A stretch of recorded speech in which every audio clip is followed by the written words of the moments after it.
So what are we doing today? What are we doing today? I think we're starting a new version of this. I think it is new time.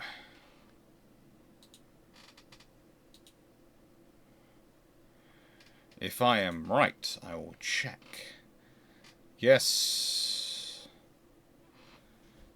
And so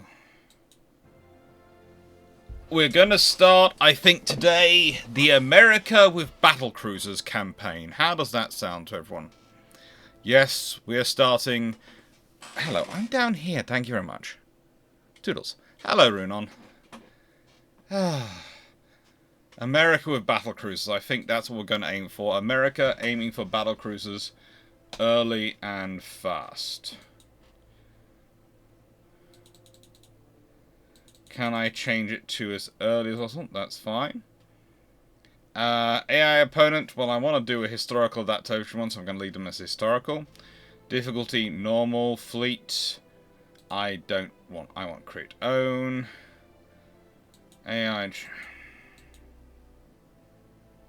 selective. Second Loki walk. Lucky Loki.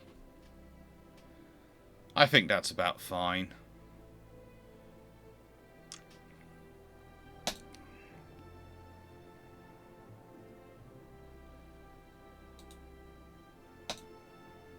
And we're starting. Hello, Spike. Hello, Jonathan Moon. Hello, Wayne. How is everyone doing today? Oh, by the way. This, according to... I was giving a talk yesterday using this at one point. And it got renamed by the people listening to talk as the Fluffy Torpedo of Shame. Every time they had a question which was going to would require me to use this as a demonstration, they said, "Oh, who brought out the Fluffy Torpedo of Shame?" What are the Senate rules for this one? If the Senate get in my way, I use a 16-inch gun on them.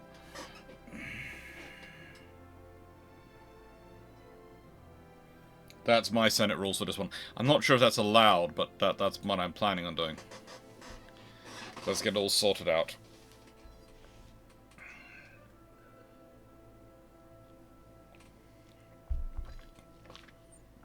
It's already been a huge crash in F1. Oh, that's not good. That's not good.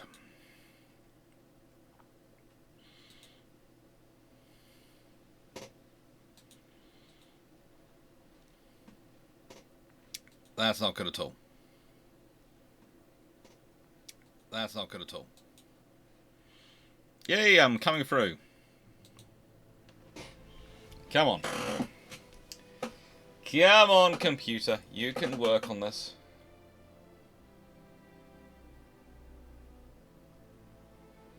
It hasn't started a new campaign in so long, it's actually causing it thoughts.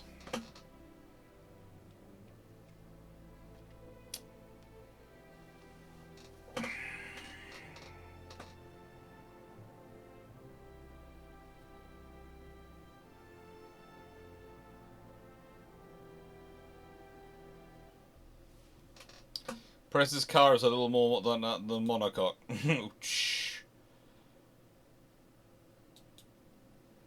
Let's go to the ship design. New design. And I am building... This is going to be Battlecruiser orientated. But, yeah, we're going to start off with a small coastal battleship.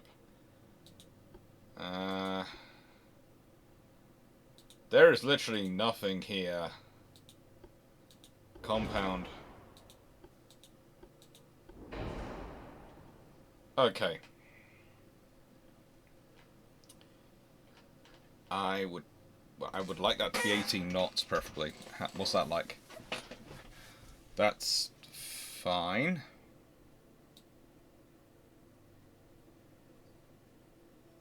Already over my limit.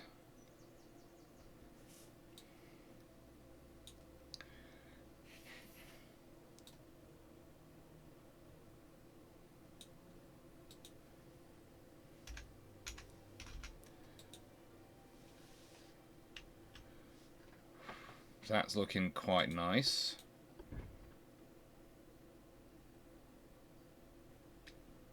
I don't think that's going to fit on my one. That's not going to fit. That's not going to fit. It could fit if I move it around enough. I'm not sure that one will fit.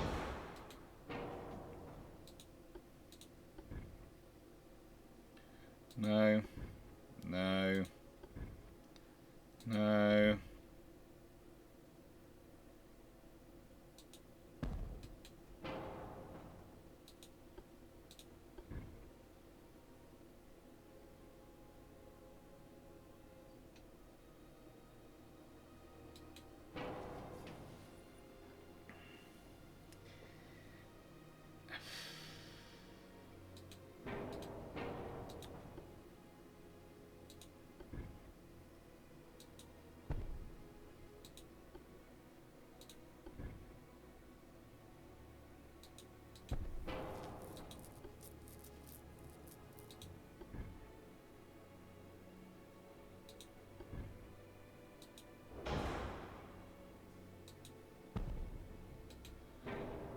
This is just going to be terrible, isn't it?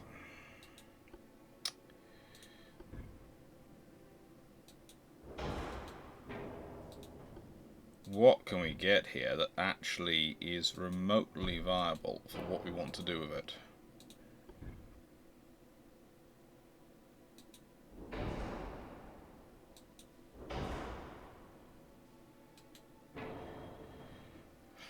Right then. Well, that's that. So go for main guns, centerline guns, 12-inch. And secondary guns, we got 6-inch guns.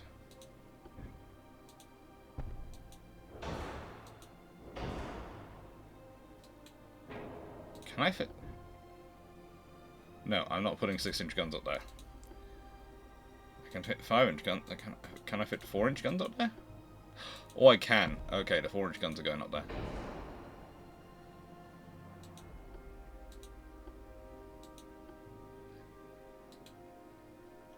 So, that's our battleship.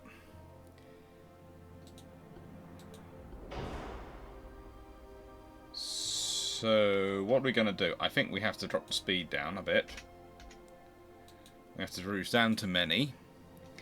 And engine efficiency has gone down to 92.5% somehow. How? When I had it at 18%. Oh yeah, it was dead. Okay, let's go to 15. That's fine. 15 knots, that'll have to do. This is going to be my basic model. This is going to be absolutely terrible.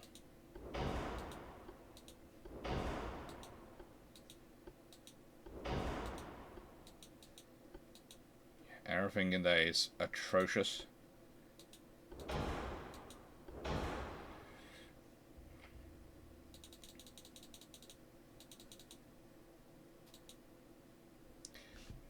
This is not something you want to actually be... I've got 5-inch guns? I thought I had 4-inch guns.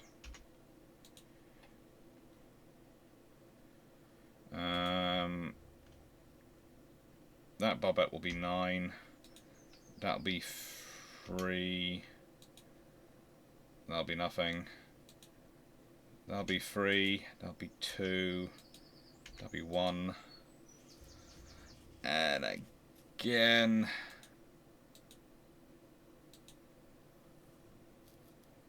half an inch.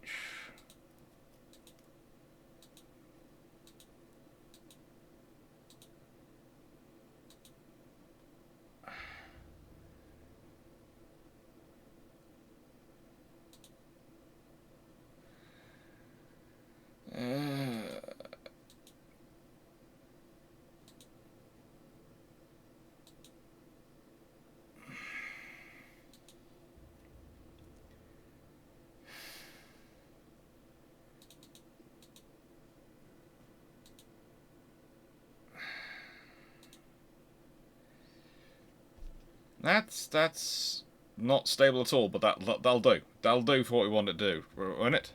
We'll agree? That'll do? Yeah, I'm going for Battlecruiser-inspired American Navy. So that's what we're aiming for.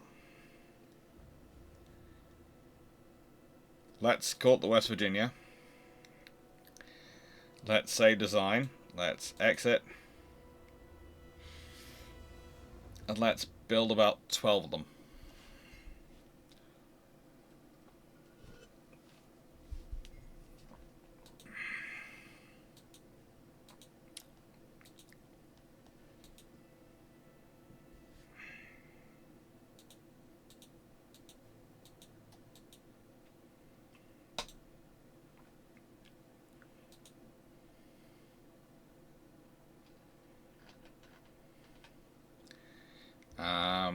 Let's stick 2 in New York.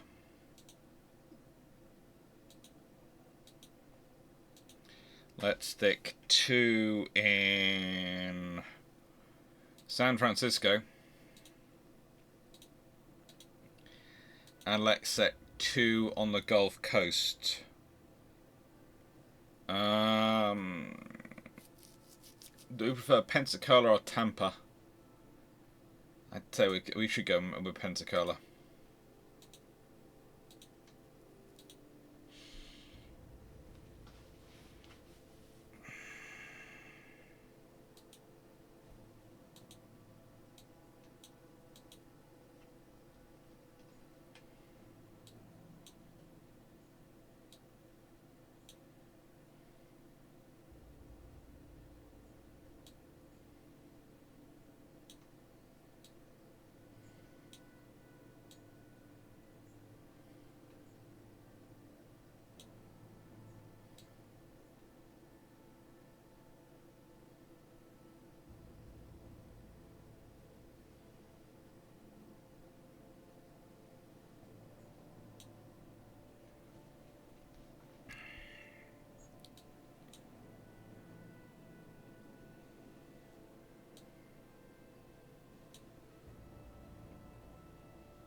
So my politics are terrible. Improve relations with the UK, yes. Who am I probably going to end up fighting first? I don't want it to be. Don't want it to be the UK. Research priorities. Boilers, cruisers, hull construction. That's the priorities at this point.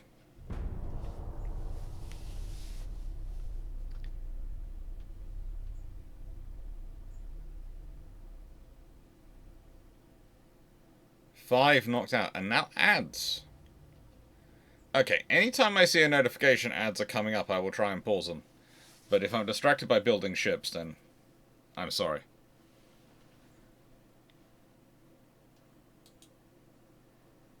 Okay.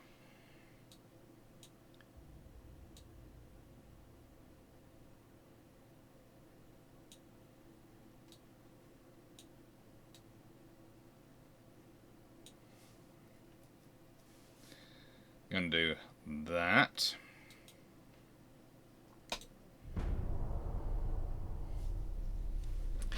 Because honestly, anything I can do to help... I've got 6 battleships.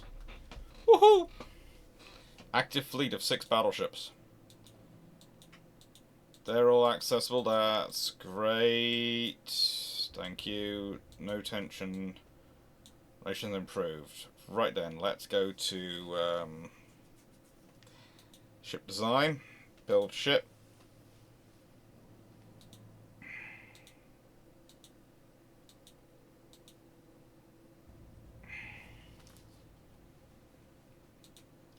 Let's build 4 more of them. And we're going to put these in which ports? New York is getting another couple because I'm not silly. And then the southeastern seaboard is currently empty, so Norfolk is getting some.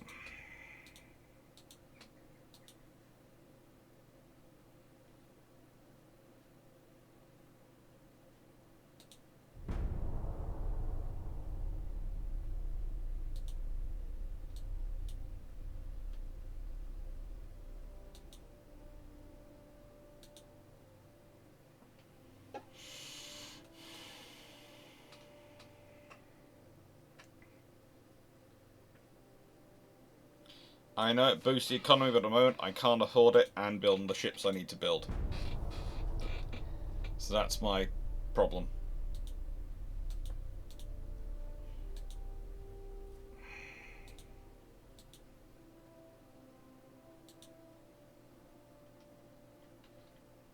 That is my problem.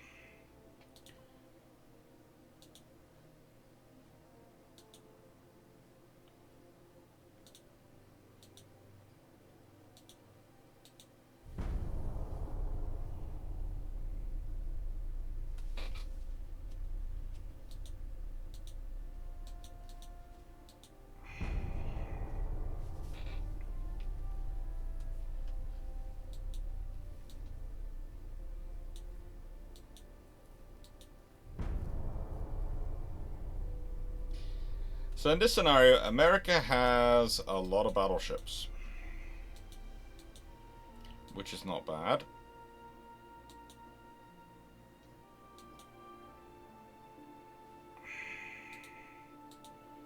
Not bad at all.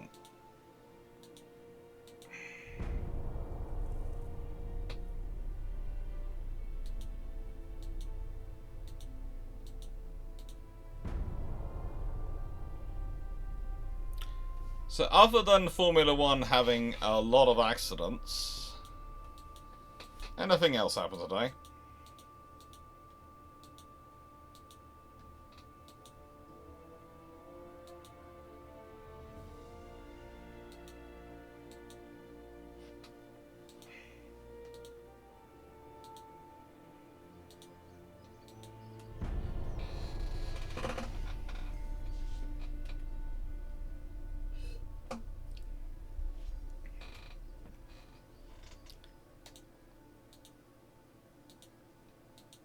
Flag communication has just come up. Yes. And Leslie? 3 accidents in 1 lap. Ouch. What happened? Because even I know that is fairly heavy. Hero training. How was that today, Leslie?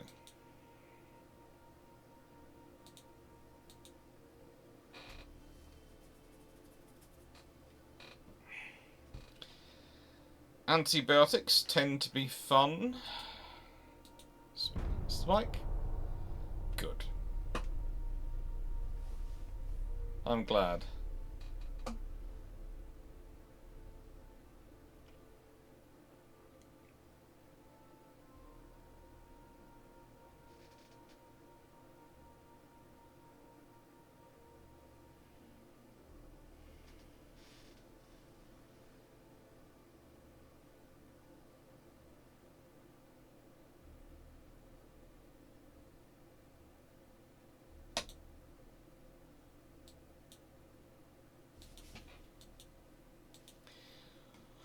Lots of people now provoking America directly. Well, that's fine, but I want engines, boilers, and a cruiser design to be the focus of my investments, because I want to get Battlecruisers, because basically this is going to be a Battlecruiser America. That's what we're going for.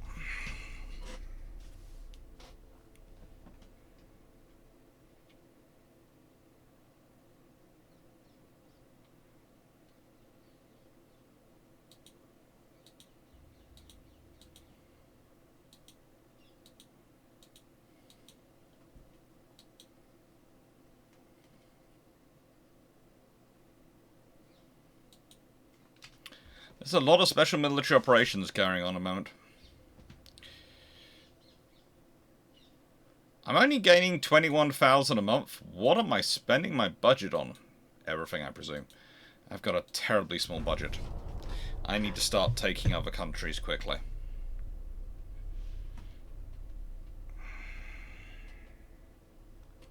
The Japanese? Oh, the Spanish are provoking me. Okay. Well, that's going to be interesting, because... Let's see. If I move them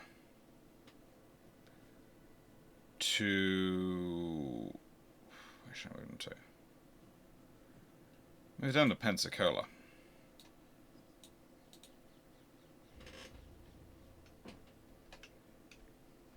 I've got a couple sitting over in San Francisco. That's my procurement protection over here. But I need to get something down to control Panama, don't I?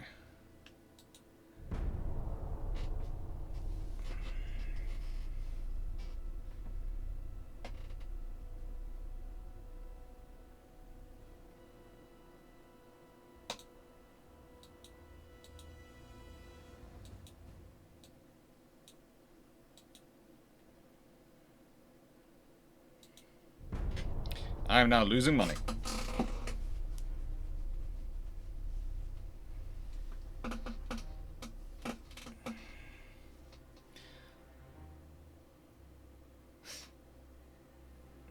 You've seen something before, similar before, the breakers. Oh, good lord.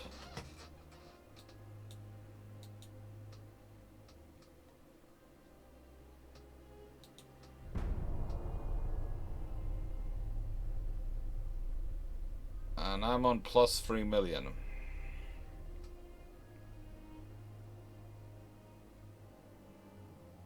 Rest today, it's a Sunday.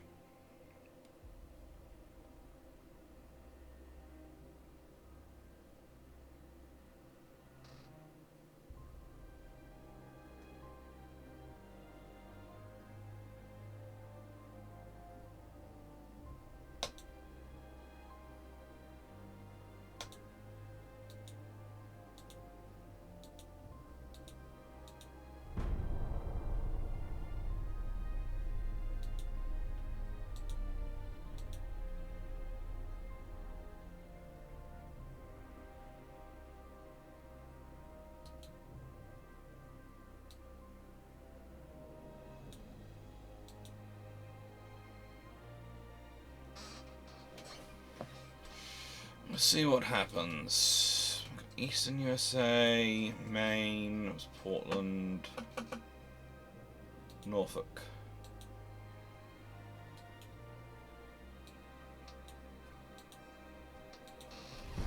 We'll have 6 battleships together. They're each terrible. They're all terrible, but you know, we at least have 6 together.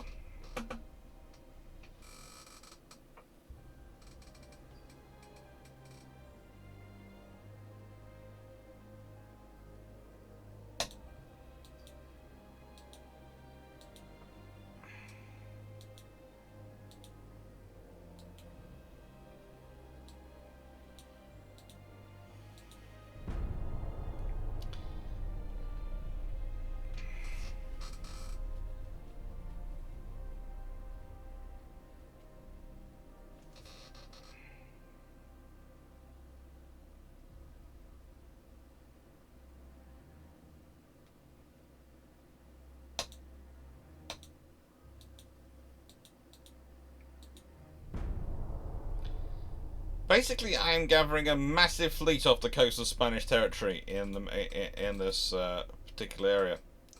Yes, they can have one. Not building anything for myself at the moment. That's fine.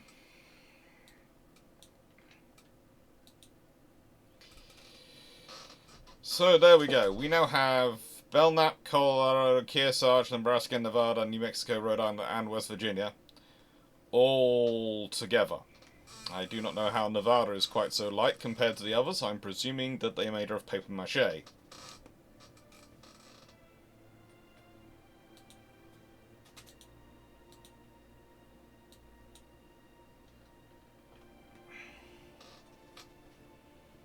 I now got negative 6 million on my funding. Not sure how I've done that, but let's see if we can't have a nice... let's see if there's anyone we can start a war with. Spain, Spain, Spain... Ah, yes. Increased tension. They're already at negative 87, so potentially...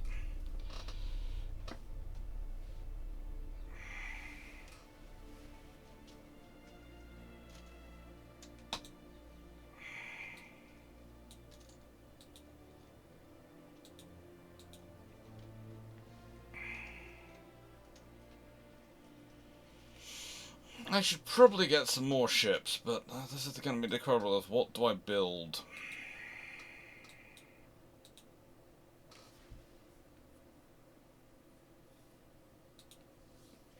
I have to upgrade the shipyard before I can build that. So, thanks for saying yes. I have to upgrade my shipyards even more. Let's go to check politics and check them on.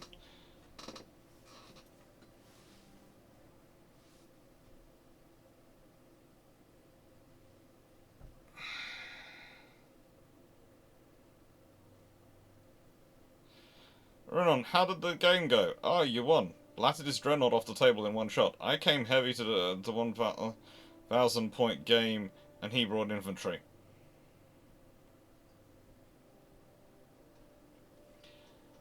Yes, that sounds about right. Although, yeah, that. Okay, so once I turned up to a match, and it was not a 1,000 point game. It was a. What was it? It was a 10,000 point match. It was one of our local stores organised a tournament. And,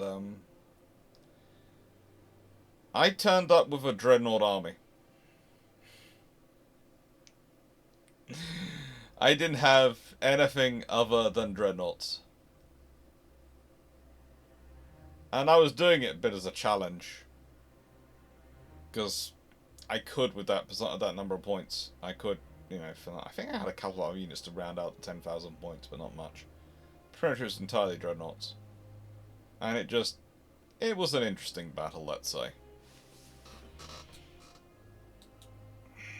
Because they were all Templar at the time, because at the time I had a Templar army. I'm now going for Iron Walls, so I'm changing them all over, but, you know, at the time I had a Templar army, and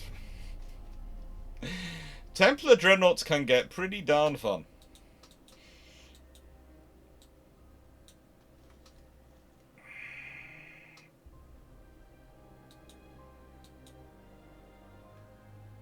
Almost done.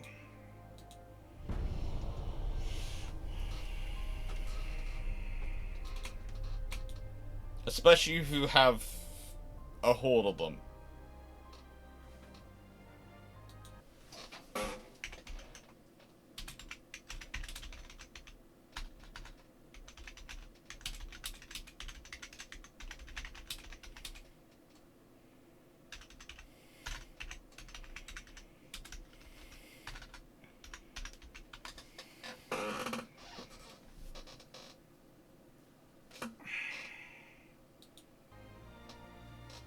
I think it was about...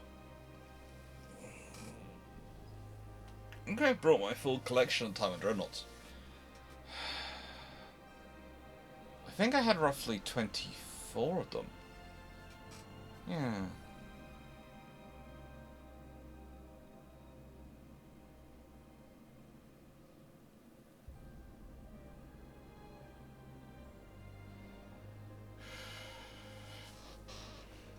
Roughly, I think I had 24 of them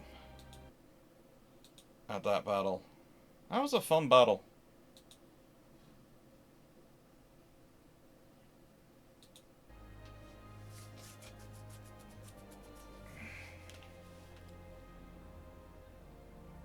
Oh, no. The reason I have so many dreadnoughts is because, well, one of my friends knows about my family's proclivity for Warhammer games. And he's in... How do I put this? He buys up shops which have closed down. Doesn't matter what they were, with their model shops, what they were. All sorts of things. And sells off their stock. That's what he does. He goes around and buys up stock from closed down stores.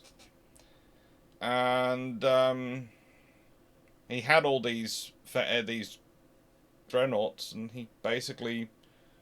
Well, he also gave me the pods so I can deploy them, the deployment pods.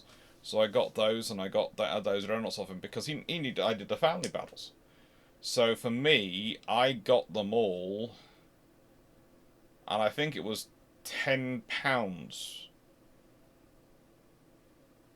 a box, because he literally paid for the whole store, and he'd already made his money off other things, and he had no idea about Warhammer 40k. He brought a sort of model store which had lots of model railway engines, etc. He made his money back entirely on the railways and didn't really bother about the Warhammer 40k stuff.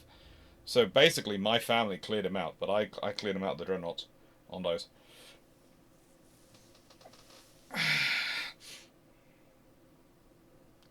1892 can get a very small, yes, a very small one.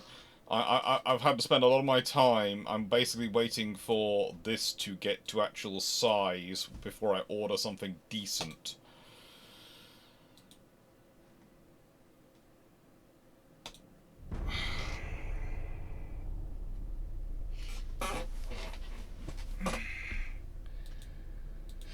This is the problem with this game. Yeah, this game starting at this point. It's one of the things I have to say I have enjoyed in life is that there is a very good places to make friends. Gyms a good place to make friends. School is of course a good place to have made friends while you were there. But also there are, you know, some of the societies and clubs I belong to, I make time for. You'll be amazed at some of the people you can meet in them. In this case, this friend I know through I wouldn't call it not really a political organization. Not really a political organization. They're a campaign organization that campaigns for better defense funding. Hence, I met them and knew them. And that's how they make their money. They go around shops, they buy up, they go into shops which are basically closing down for whatever reason and buy their stock and sell them off. You see, I had the advantage at school that it was realized quite quickly on that I was mean enough in terms of if you didn't fight me and didn't do anything like that, I didn't care. But if you fought me, I had no qualms about where I was going to hit, so it could get very painful very quickly. Because I've been taught by my granddad that you don't start fights, but you do end them. And so that was so very quickly I got a reputation at school as not someone to be really mucked around with on those things, which was good because I had a laptop on my back for most of school. It's not a strange thing today, but when I went through schooling 20 plus years ago, that was weird. You know, that would have made and should have made me a target for ridicule and for attack, and it really didn't because by then I already had a fairly firm reputation as someone who would treat you as you treated them. If you treated me nicely, I was nice to you. If you're respectful to me, I'm respectful to you. If you weren't respectful and nice to me, then I ignored you. If you got outright aggressive to me, you would not enjoy the response.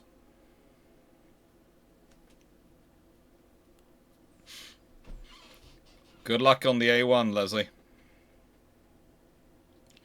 But yeah, you'd be amazed at some of the random things you can pick up in these sort of sales scenarios.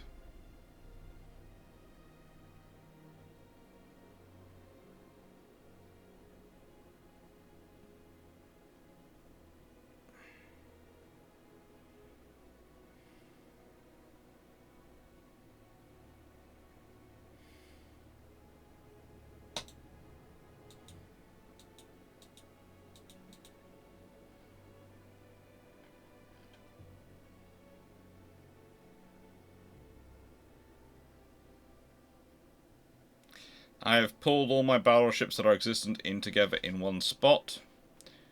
They are terrible ships, but they will do.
13-inch guns. I'm not really bothered about that.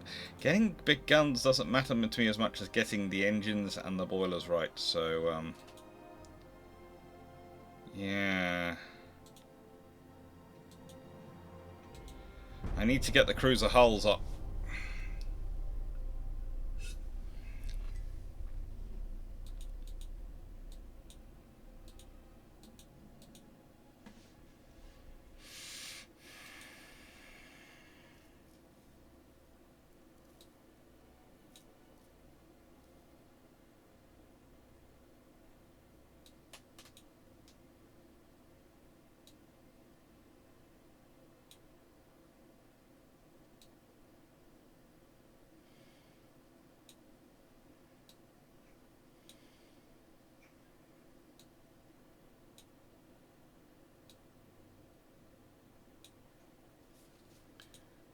Let's see if that works to boost the economy. That's my intent, to boost the economy anyway.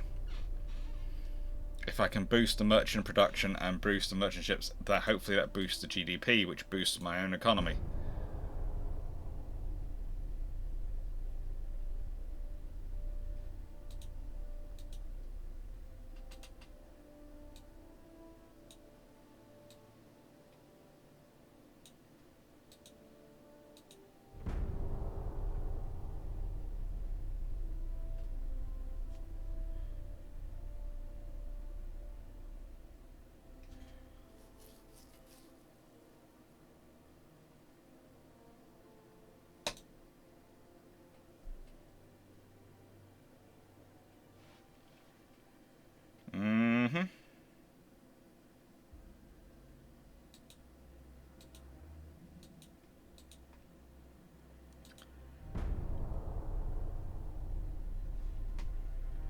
So basically, I'm stockpiling money to get the ships I need to get.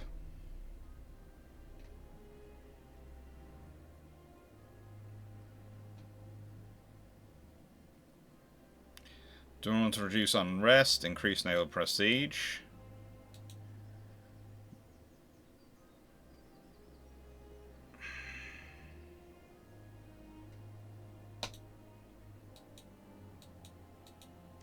I'm trying to get war with Spain, because that should help me with my funding issues. If I'm being honest in this game, it should help me with my funding issues.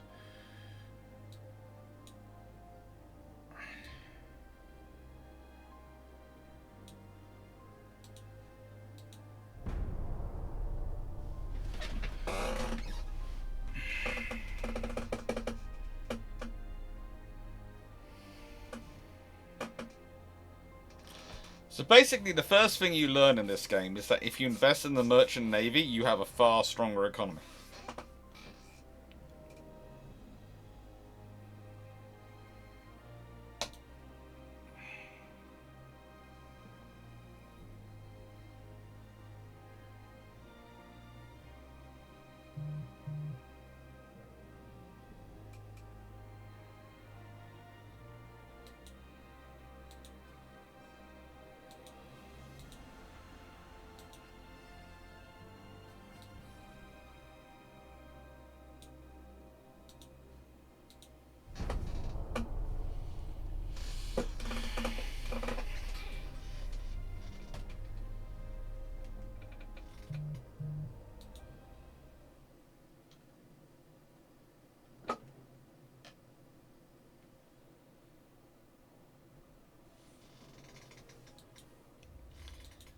That's... okay. Right then, so let's see. Let's go for politics. Let's go for I can't do an invasion yet. Spain? That's annoying. Let's do improve relations. Britain's already pretty darn good. I want France. I want to improve my relations with France a bit because, frankly, yes. Why shouldn't I? And finances. I can really start boosting up the tech research, and I need to boost up the crew training, don't I?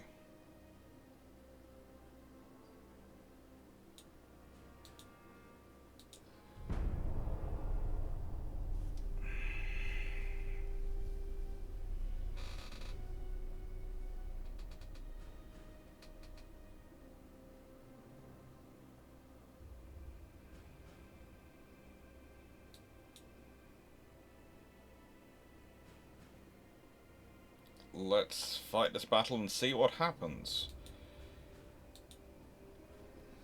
I think my only chance is to keep my ships together and just keep blasting away. I haven't got much. I've got 6-inch guns, plenty of them. I haven't got torpedoes. I haven't got anything. These ships are very basic. Merely if they get annihilated, I don't have to build a new generation, which are going to be far better, but we'll leave that to one side. I haven't got them under construction yet.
This is going to be a long battle.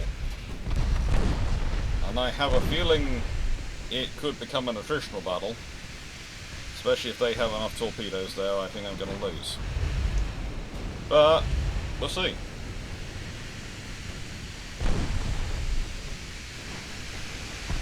The fire control on my battleships is amazing, I have to admit.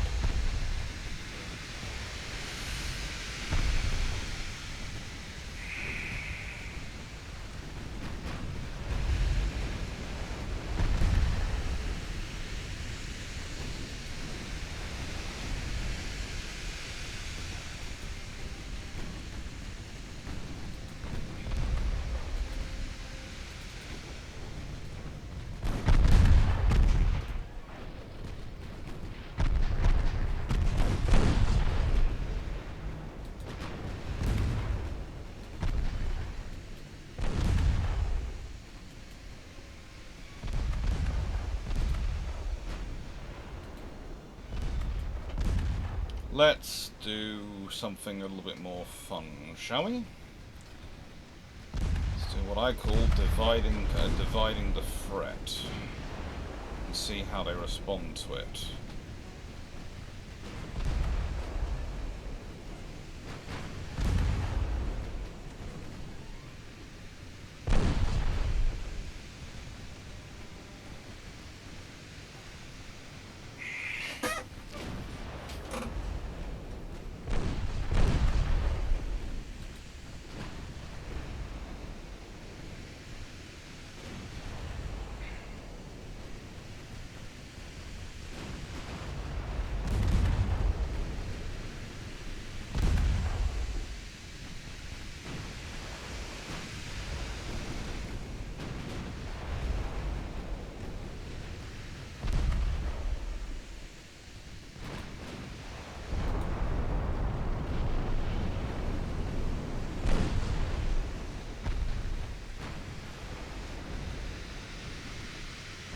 Let's see how this goes, because theoretically, that one's trying to go in for a torpedo attack.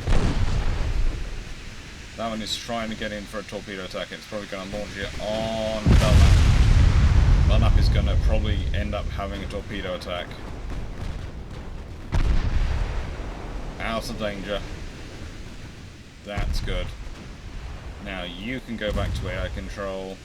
And you, now you're split up more, can go back to AI control. Avoid torpedoes. Yeah, Belknap's got damaged. Fonso. I should have probably built some cruisers instead of all these battleships. But the thing is, the battleships that are largest and most stable platform I could build at the time. 8,500 tons is not. Oh, good lord, torpedo boats. This is not going to be good for me. I could lose this entire fleet. Ah, well. This is the Spanish-American War, if the Spanish were actually prepared, considering their depth of naval support.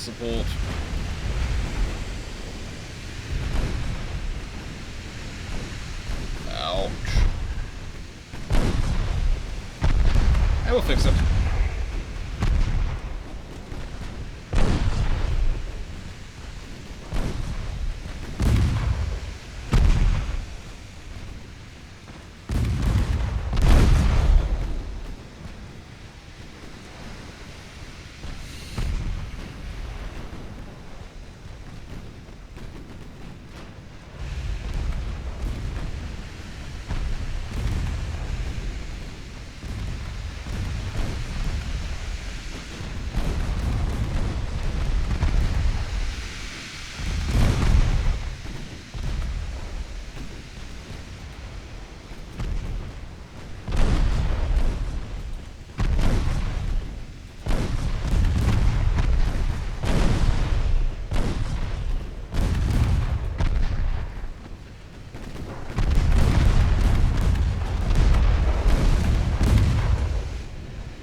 Top speed is.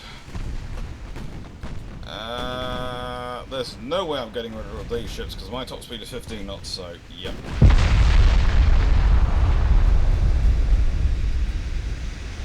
Seriously, he's right next to you. You have got big 12-inch guns, he's got 7.4-inch guns, you've got thick armour, you should be blasting him to smithereens at that range. Why aren't you?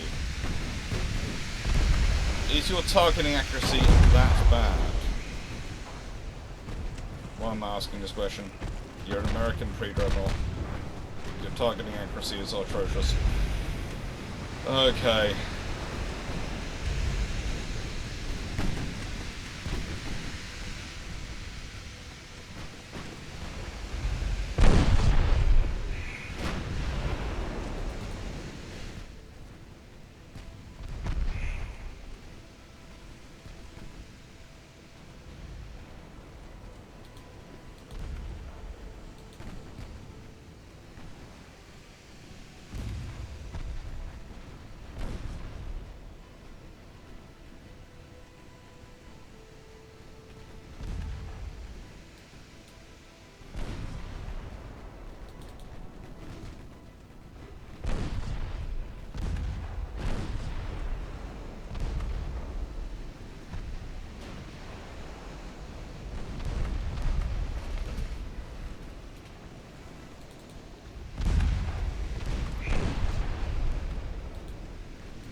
Let's actually lead them on air rather than retreat.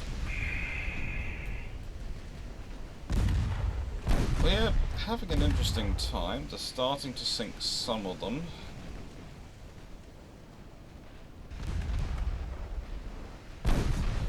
Oh, this could be interesting.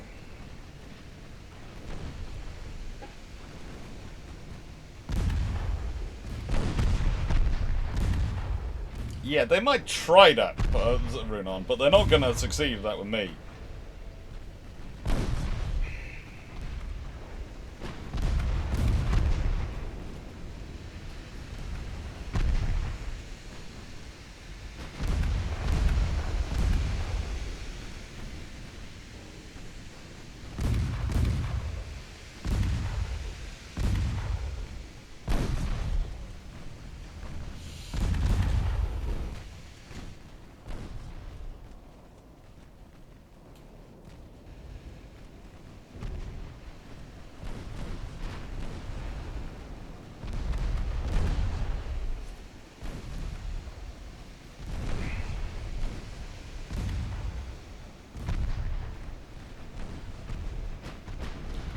is going to provide a good reason for a cruiser-heavy fleet, though, because the battleships all got destroyed in a fight with a load of cruisers.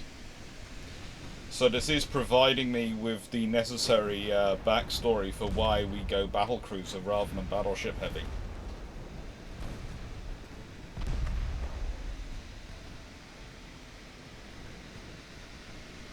See? Yes, Killerbin, I have awoken the horde of the Spanish. But I'm also trying to justify it because the challenge is with this particular campaign is going to be a battlecruiser American Navy. And for that reason, I didn't really set out to have this battle turn out like this. But the U.S. Navy's battleship fleet getting annihilated by a fleet of Spanish cruisers does provide the necessary backstory to it, doesn't it? There is now going to be logical to it. I don't know if they're going to get annihilated though, because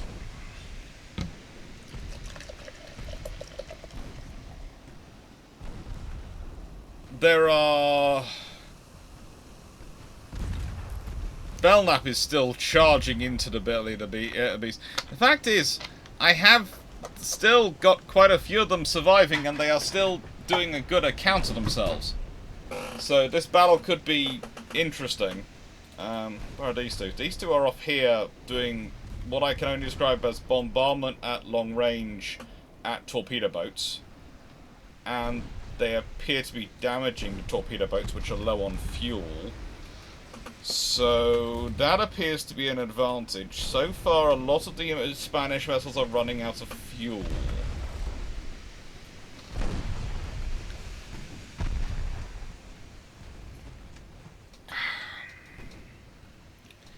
Also, I will point out that tonight's brew ships might be starting a little bit late. I might make it an 8 o'clock start rather than a 7 or 7:30 start. Or it might be a 7:30 start, but it's probably going to be a little bit late this evening. How you doing, Killerbin? How goes life?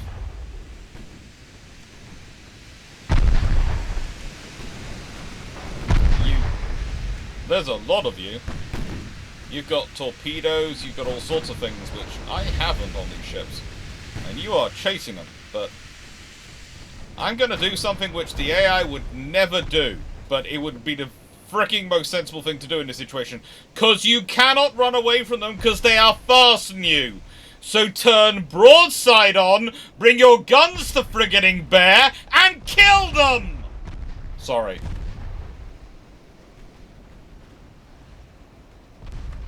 If you cannot run away, your only option is to try to outfight them or surrender. Surrender is not an option when you're a battleship. It doesn't look good in the morning papers.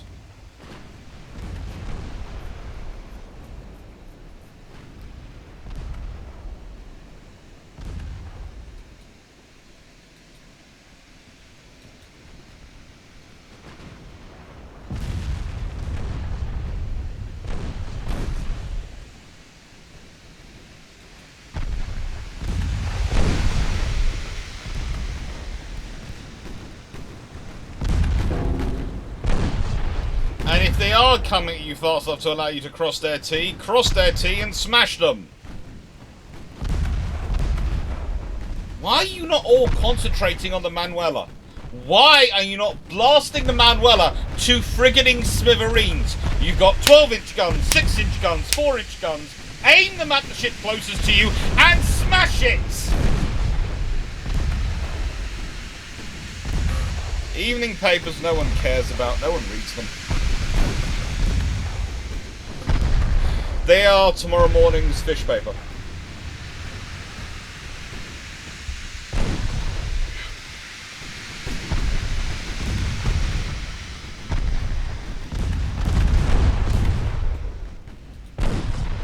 Hello, Nebraska.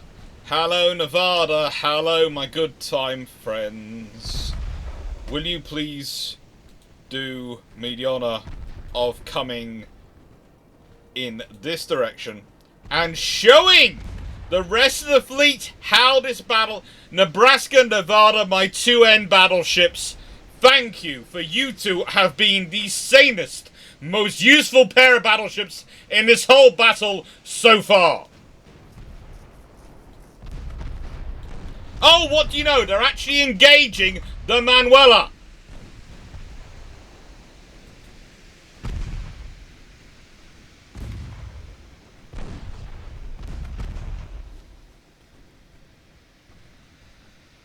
Ay, caramba. Belknap is finally sinking after doing an immortal stand.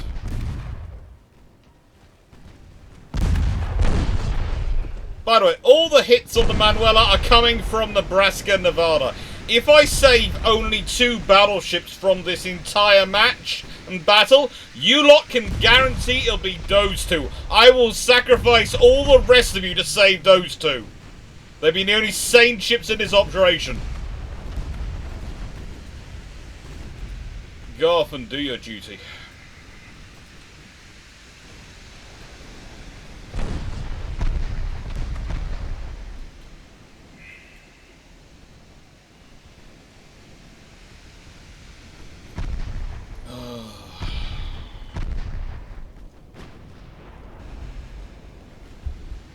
Gauge ramming speed.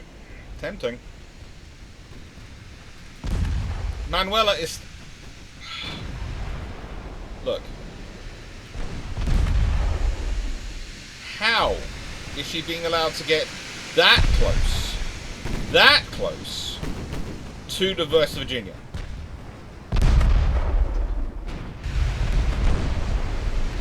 Literally, how they are sinking my battleships. Coming up behind them and deploying a torpedo.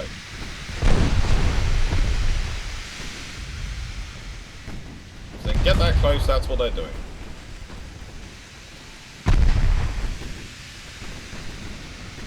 Not enough 4-inch guns, obviously. Not enough 4-inch guns.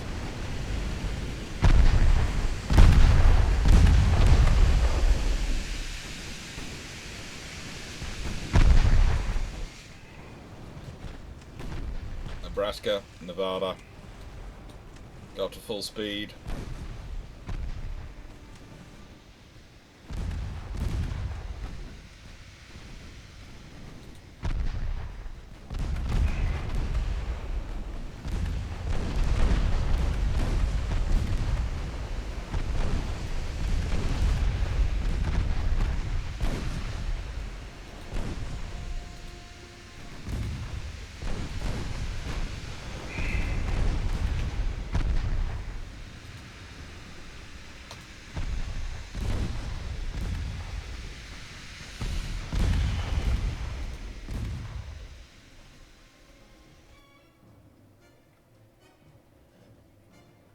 Well, let's see.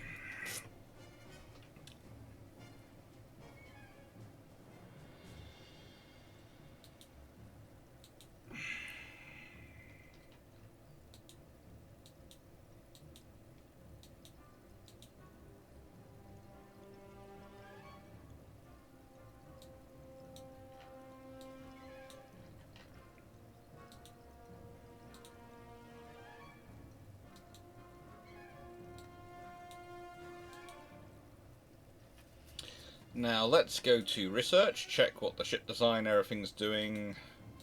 Politics, fleet, finances, I'm doing all that. Fleets, let's go to ship design.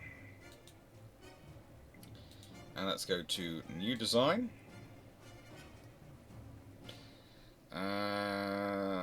Can gunboats do mine laying? Can a light cruiser do mine laying? Can I do mine laying? Standard 3-mast cruiser.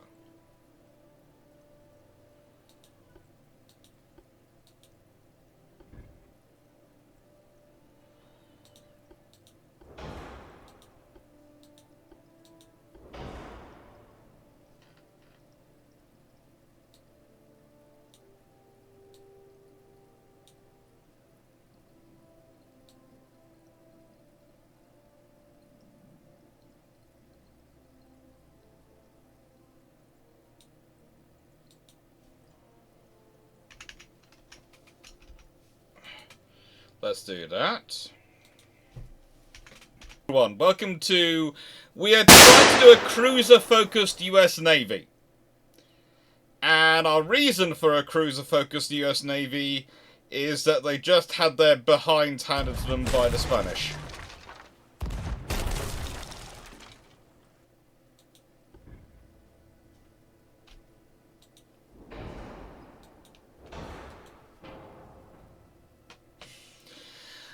That's the plan anyway.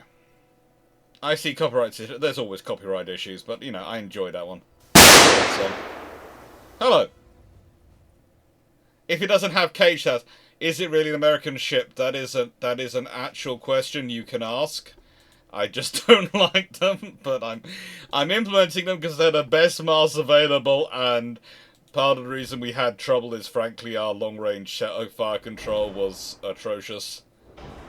Now, these ships are going to have a decent casemate collection for starters.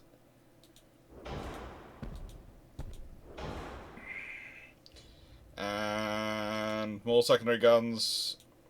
Can I put casemate 3-inch involved anywhere? Yes, I can. And secondary guns, can I get those 3-inch involved anywhere? Yes, I can. I want as many 3 inches as I can get around on this ship. I want them everywhere I can put them. Because I want to make sure none of their torpedo boats can get close to me. Because I do not like their torpedo boats trying to take me out. Some guns have poor sectors of fire. I'm sure they do, but... Okay, that one can go. But, you know...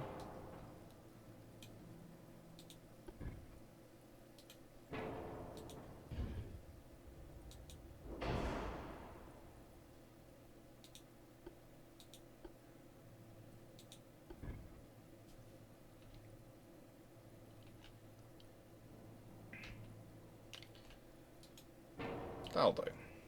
That'll do.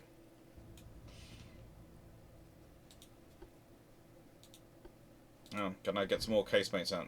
There are no more casemate mounts for me. Okay. I didn't Barbette design one. Right then, so we want standard ratio, we've gone increased ratio, we want base fused, we want that. Gun cotton, definitely. We want an increased number of shells, we want heavy shells, we want hydraulic turrets and enhanced loading, and we want to have some stability, so we are going to put a lot of weight into our deck to give us stability. And then we are going to put a lot of weight into our aft belt and our aft deck to give us some stability.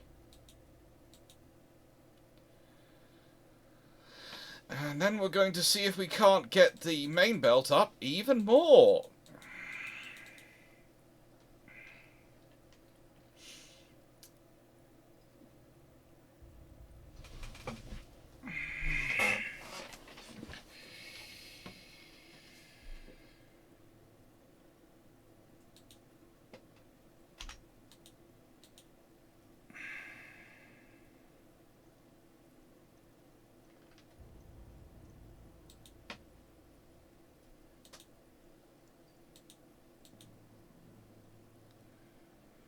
Ship is overweight.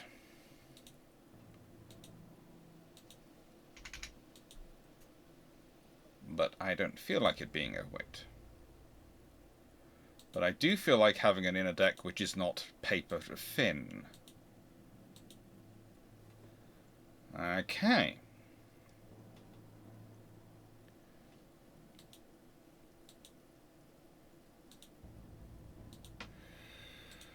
What do we think? This is our new class of vessels.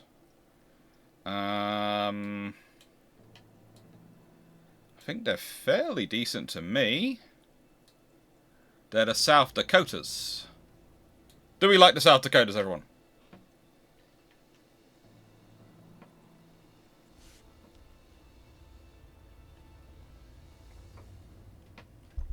I agree about the 9-inch guns getting better quality, but the trouble is, it's not. I try and keep this to somewhat regions of historical accuracy.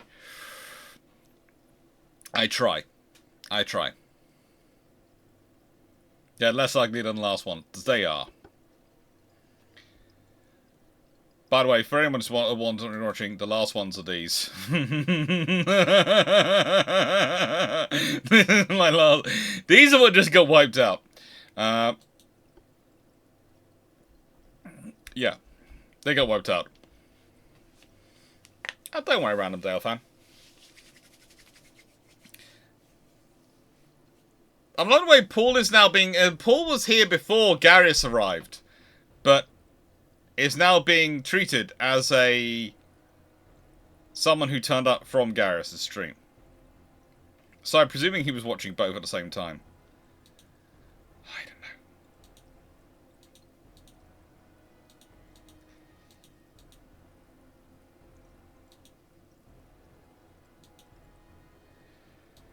Right then, I'm going to need these down where they can do some good. Norfolk is fairly good, and these are 12,500 tons, and I'm building 6 of them. So that they 12.5 times 6. That's about 75,000 tons, isn't it?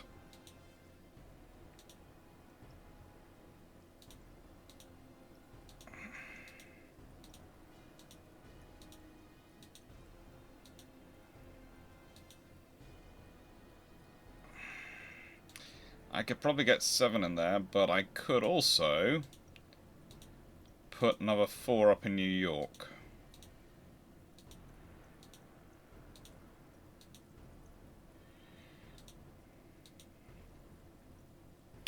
And if I go to my finances, I'm currently using 100,000 tons out of my 115,000 tons. So if I go to that, and that's a lot of money I'm losing at the moment, but if I go back to ship design, and I go for a new design, and I go for the smallest thing I can get. Oh, don't worry.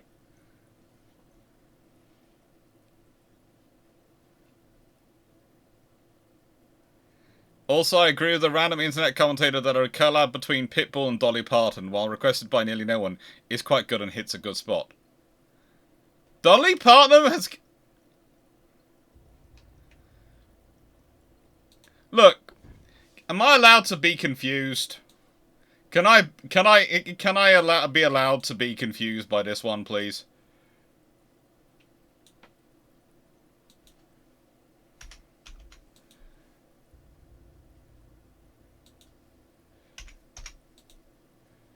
Because I am confused.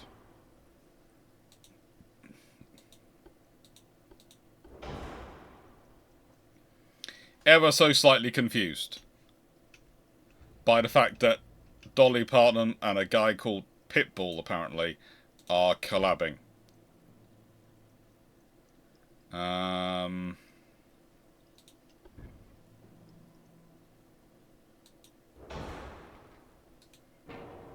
That's confusing me just a smidgen.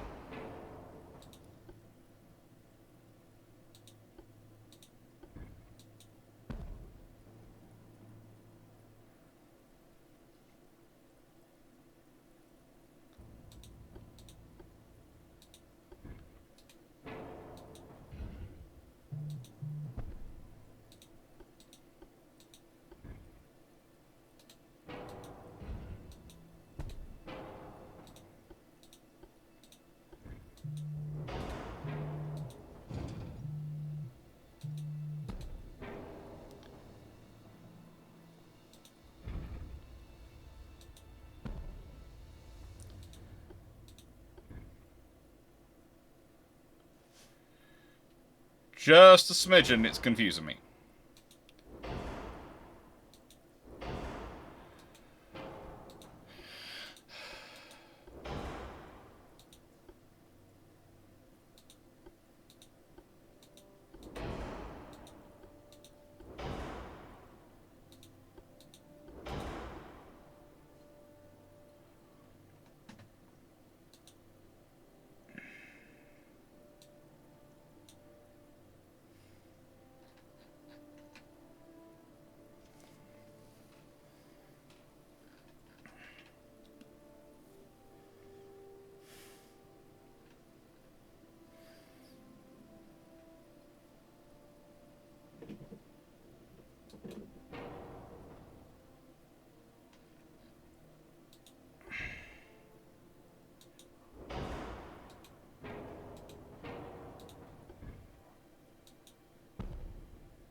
pitch and roll is at 100%. How is the roll so high? This thing has no top weight. It's barely got weight!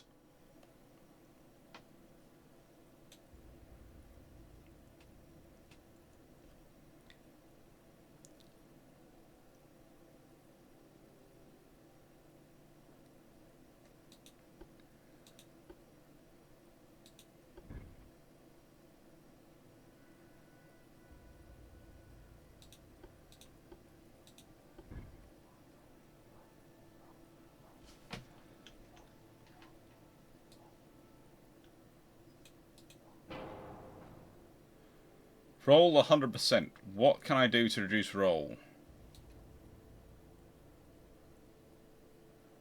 Well, that's not going to affect things. Beam isn't affecting things.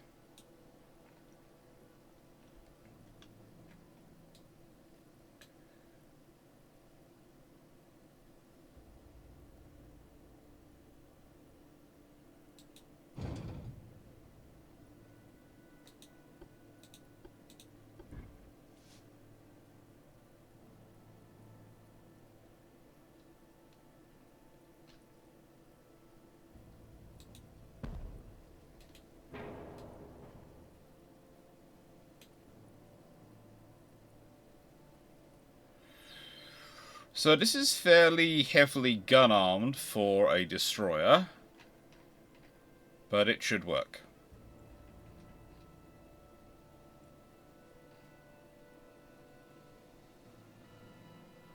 Roll is terrible though, so... Too much centerline mass? Probably. We'll see. I'll build them and deploy them. My plan is to use them entirely as defensive assets, though. Because I'm not really too worried.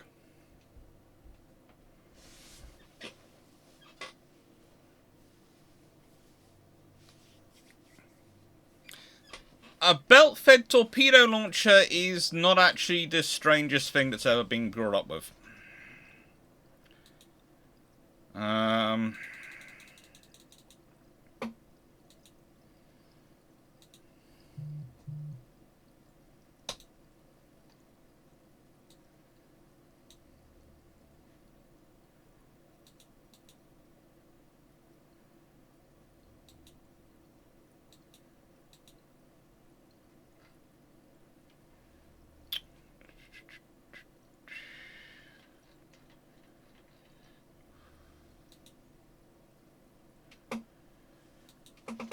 Okay, so... I have to make this at least 6 months.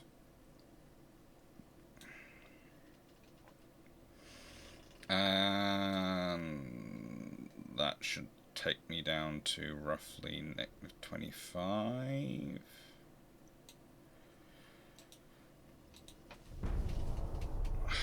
Torpedo boats are just terrible.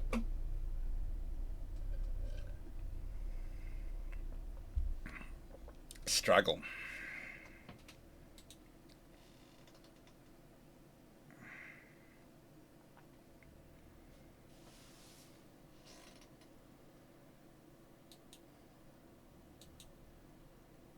Hey. I don't know how that was a victory, but...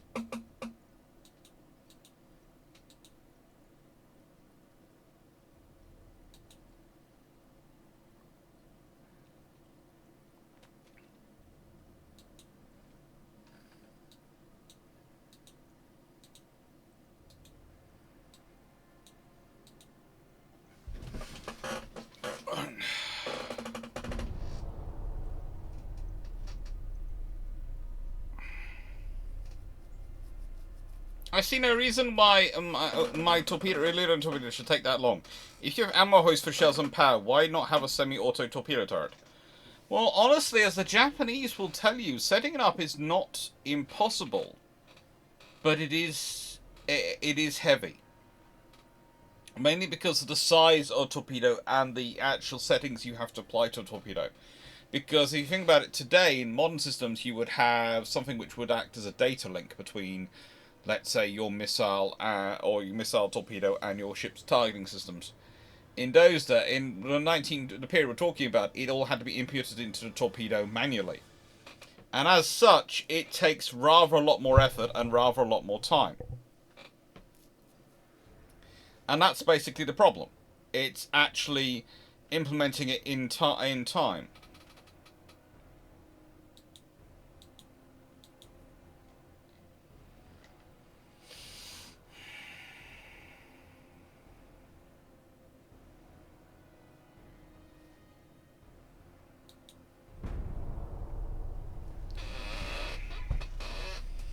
My ship should be repaired soon. I've got 3 battleships in the repair.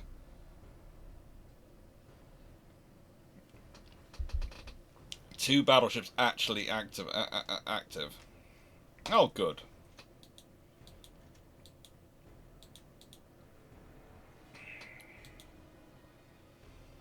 I wonder if I can improve relations with the British to the extent that they join the war on my side. Use them to hammer the Spanish. Oh, yeah. Let's go with it. Let's try and get the Brits to hammer the Spanish for me. And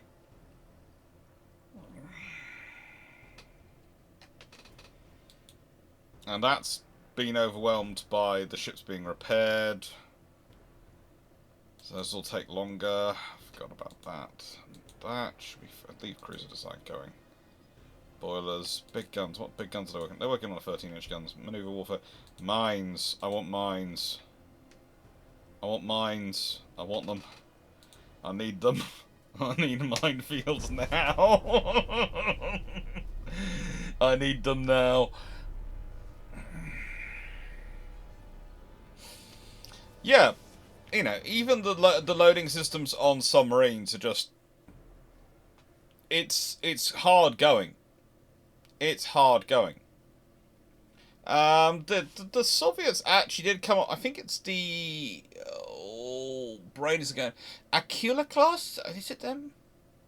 I think it's the Aculus, which actually had a rotating carousel torpedo loading system.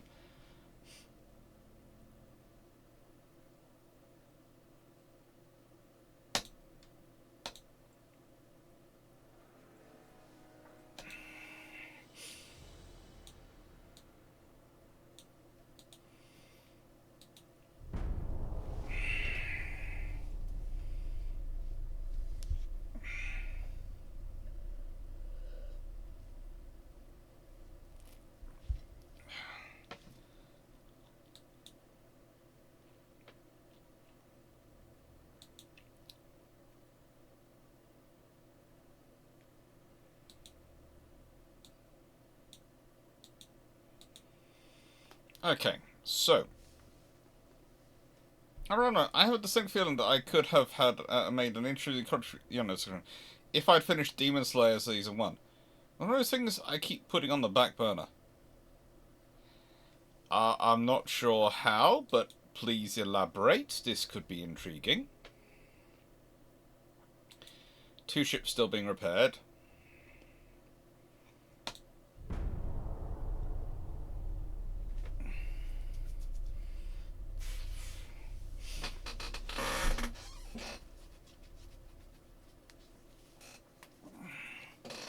I think my naval prestige is at negative something or other.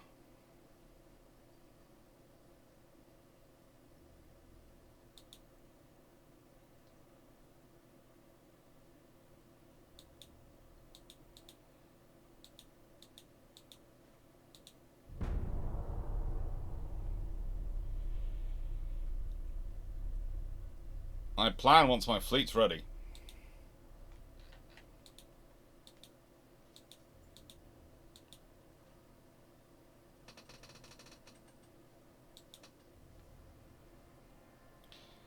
They're 2 months away. In being.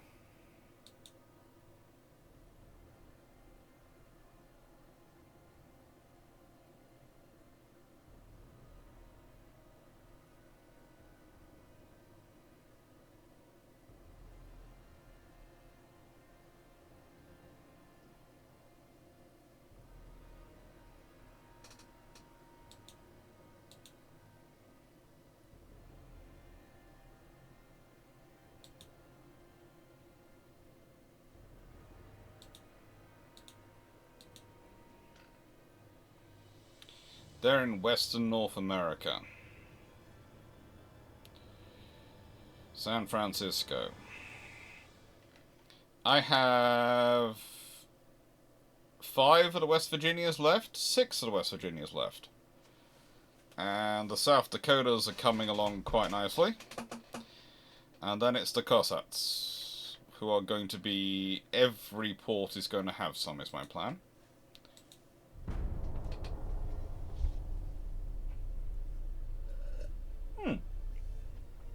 Cultural contacts with no suffer. That's an interesting idea.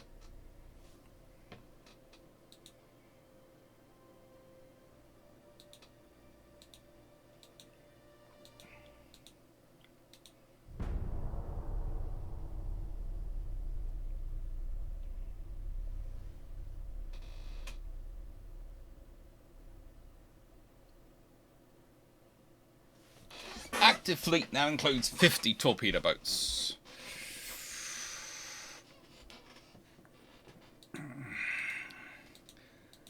Okay, that should have made its presence pretty much everywhere. Every one of my ports should have some torpedo boats in. Pretty much everyone has a pair of them. 4 over there. 4 there. Kearsarge is almost repaired. Not. But let's see what can move in terms of moving ships. They don't seem to have a lot of fleets out there, so let's move you. And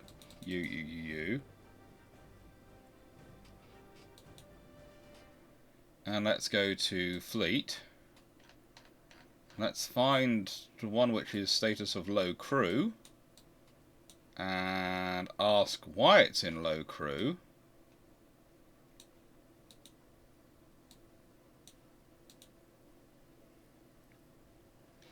And that should start it repairing. About 1 month till New Mexico is ready.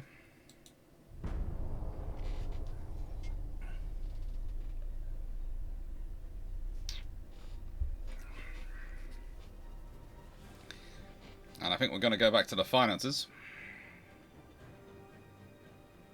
Oh, fight.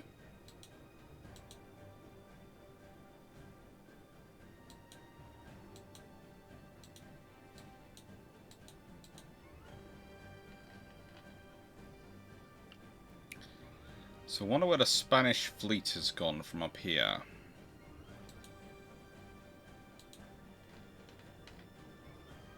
You reinforce down there.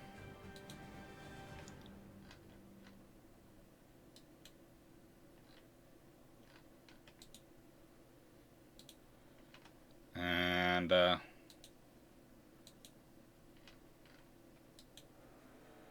you both go to there. And oh, all of you can go to there. And that should give them a nice force if the Spanish come back again, of basically a load of suicidal torpedo boats to charge them. Should make the numbers look slightly less good for them, because let's be honest, those torpedo boats are going to be nuts. Ooh, that's interesting.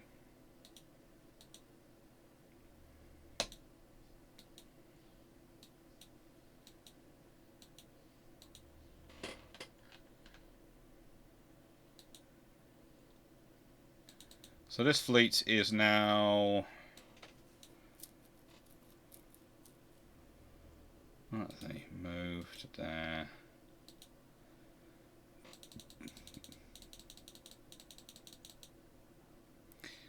I've got crew 1,500 out of 5,000.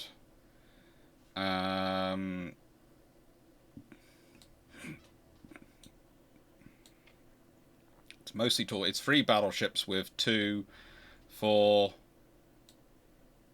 6, 8, 10, 12 torpedo boats. Prestige is at an all-time low, but I'm not doing too bad otherwise. I've got some fairly good strength over here, and San Francisco's got a fairly solid force. Seattle has got 5 torpedo boats to deal with the Canadians, who've got a battleship apparently. I should worry about the Canadians having a battleship. We all know how scary they are when they get large, when they get confined metal spaces. A battleship is nothing but a whole series of confined metal spaces.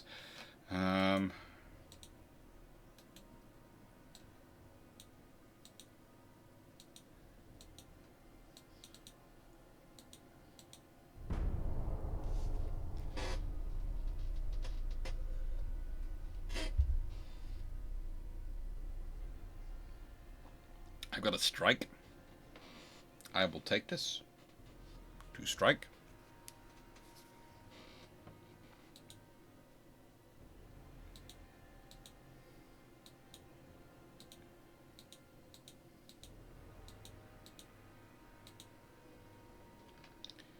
Right then, politics.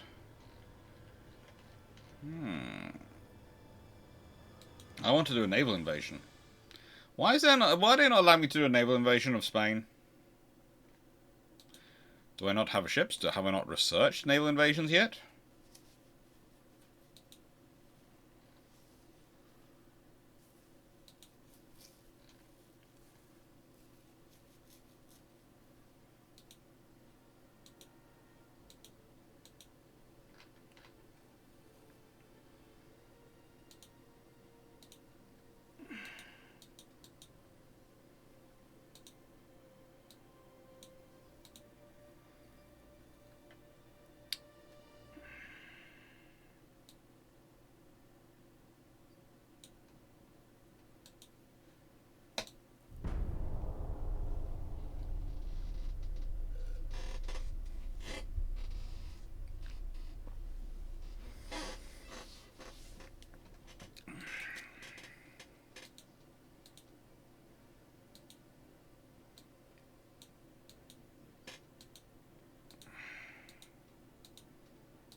Early theory of ASW is interesting, but I think I'm... torpedo tubes. What are torpedo tubes they're talking about?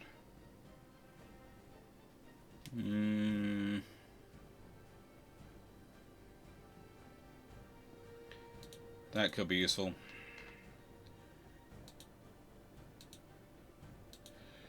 Let's do some more boiler work. The thing about this game is it has a slow start because you have to build up the fleets you want to fight with, and it has a slow ending, and the middle is where it gets really exciting, which is unusual for computer games, let's be honest, but it's kind of historically accurate, because last time, on the last campaign, which I was doing up until last week, pretty much at the end, I was so strong no one was fighting me. I was going around the world going, someone please fight me. Someone please fight me. And, well, yeah, that didn't really work that well, sadly enough. No one wanted to fight me. I'll agree to peace, happily, because it gives me time to build stuff, but, mostly, and research stuff, which allows me to actually invade the countries. Because they've changed the settings again. I want to invade Cuba. I'm America, I want to invade Cuba. It's hard written into me.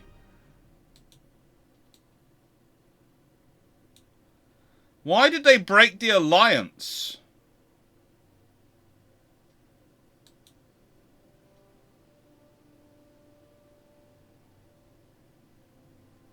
Why are they giving Southern Alaska?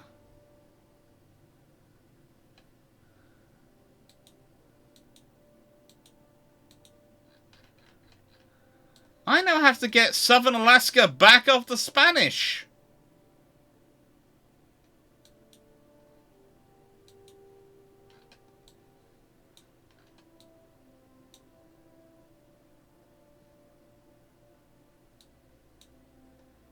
Okay. Fine.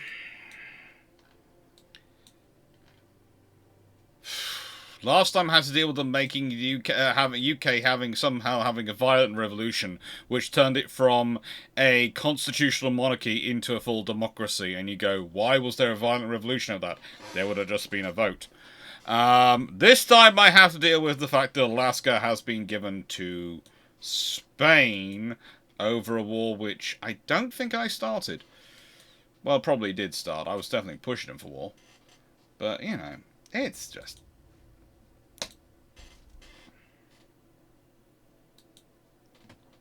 We're going to go bankrupt. Naval funds are too low. You can say that again. I'm going to have to remove the tech budget. I'm going to remove the crew training budget. I'm going to have to... That's still at that, so that's fine.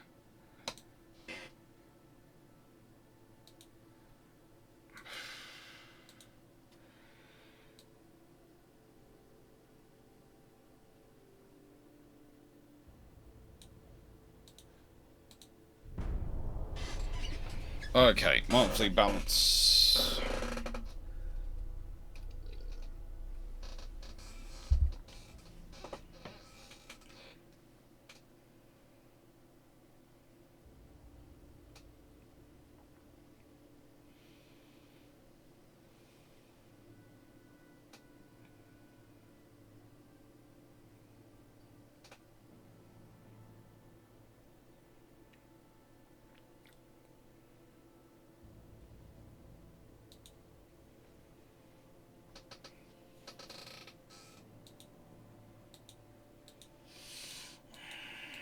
Okay, so now I need to sort out the finances again. Get this back up to that, because that boosts the economy most. I need to get that up to the point at which I've got some people coming in, and that up to the point at which I'm not losing money, but I'm also investing properly in the future. I'd like them to all be at 100%, but I don't have the funding for that at the moment. But maybe as time goes on, and the economy grows, and that's why I need to invest in trade protection. This is the sad thing that people forget about in history and think about even to today. Trade protection helps you have trade. Trade is how you grow your economy. It is quite simple. That's simple.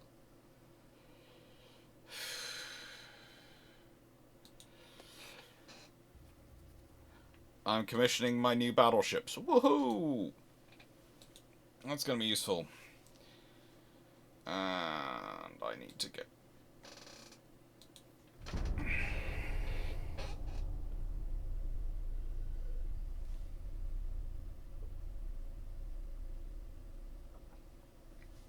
How long do you know I said just the States? It will be the United States very quickly.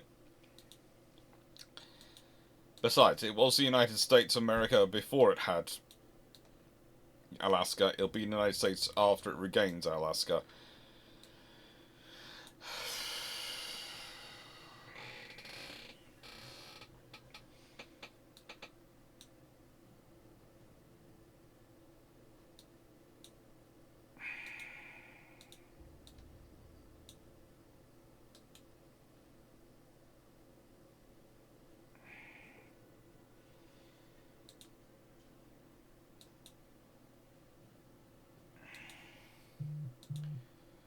There we go. Send those 4.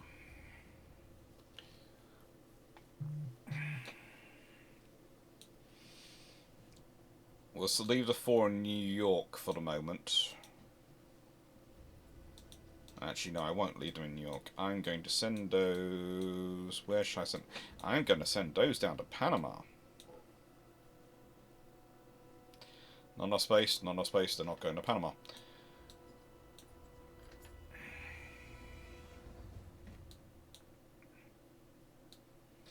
They're bigger than all the things in this scenario.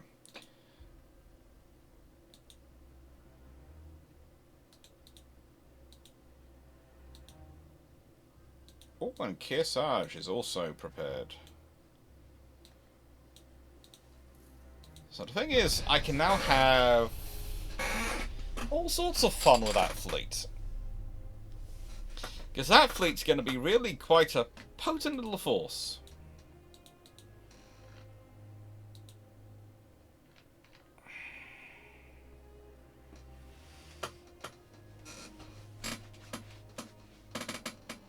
So it's got 4 18-knot battleships, 4 15-knot battleships, and 2, 4, 6, 8, 10, 12 torpedo boats. Yes, that should be, we'll put it on a high, repair priority very high, select. And we'll go to the politics of increasing tension, again with them, which won't be too bad, too difficult. And we want to improve relations with the British because someone in our government decided to break the frigating alliance. Hey, caramba.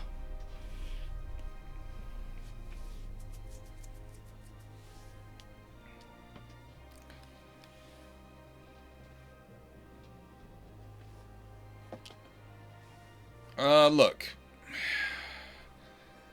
The trouble is...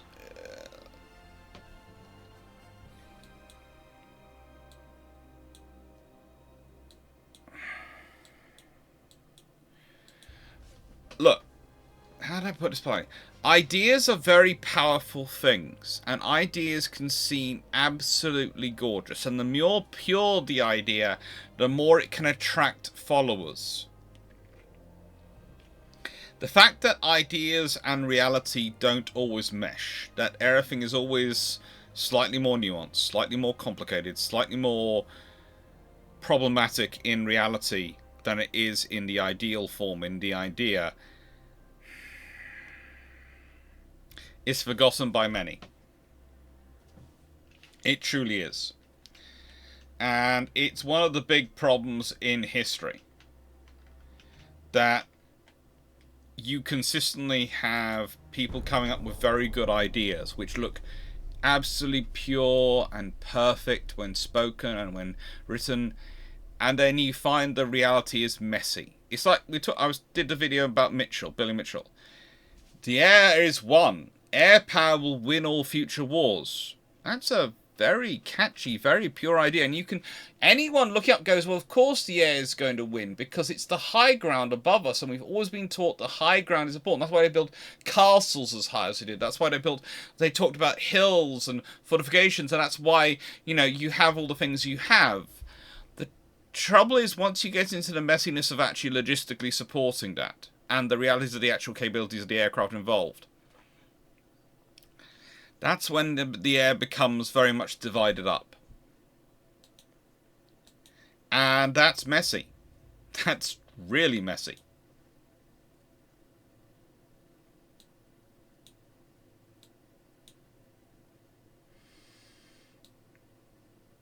And that's pretty much the problem you get to. Is that the ideal is perfect. The ideal is pure. The ideal is great. The reality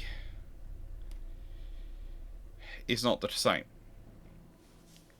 And also, there's the fact that there is always a chunk of humanity which wants to push forward and which wants to believe also, and another chunk of humanity which wants to believe they are smarter, incredibly smarter than the people who've gone before. There is always those two groups who want, the ones who want to push forward and the ones who believe they're always smarter. So it's a new idea. It's the future. And it's not what people before us could do. So therefore, it shows how much smarter we are than them.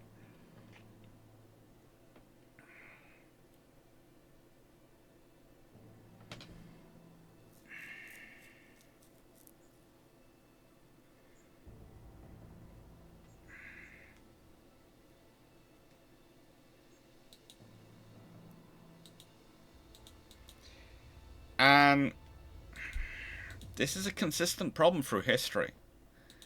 If we consider another discussion I was having the other day with some people, and I think they might be still in the chat, was the fact that Henry VIII pretty much had every form of artillery and cannon and weapons and range weapon going. He had everything from longbows to ribbalds, from all the different cannon types, handgunners, everything.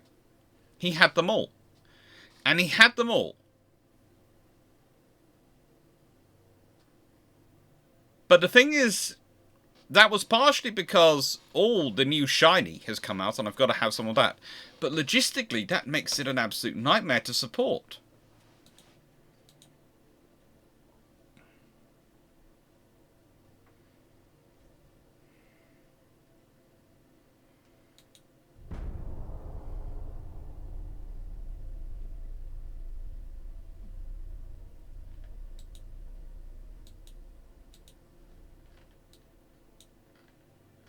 Oh, there's a Spanish fleet here.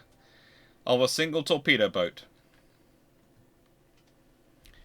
Well, let's go to ship design and see if I can design something that fits into that formation, which gives it an actual bit of extra strength. New design.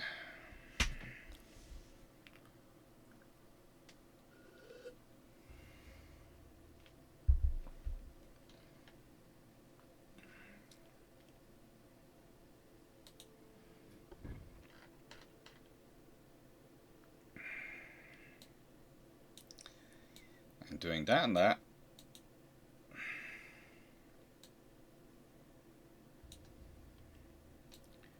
Because I want to make them long and thin.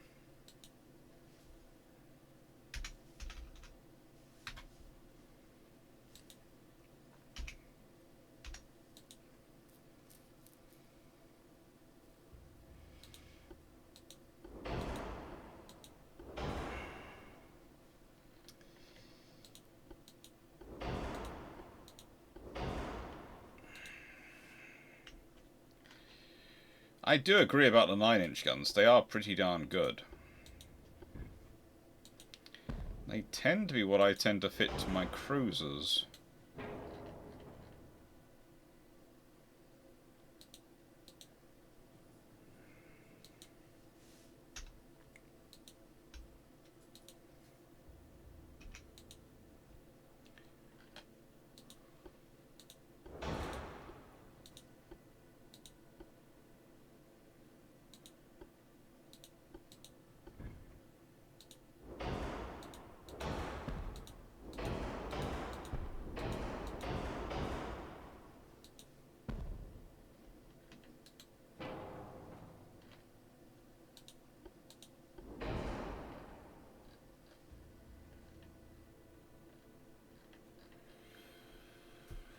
Well, I'm probably going to be deleting something off this in a second, but we'll see what we can do.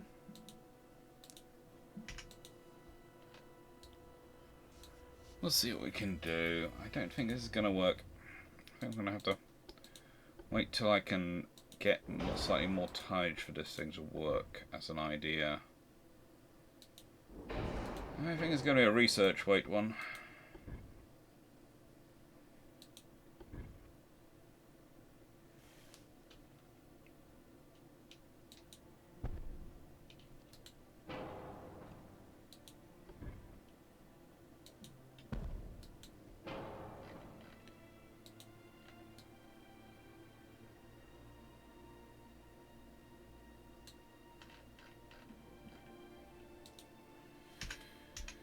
And the same speed as the battleships, and they work.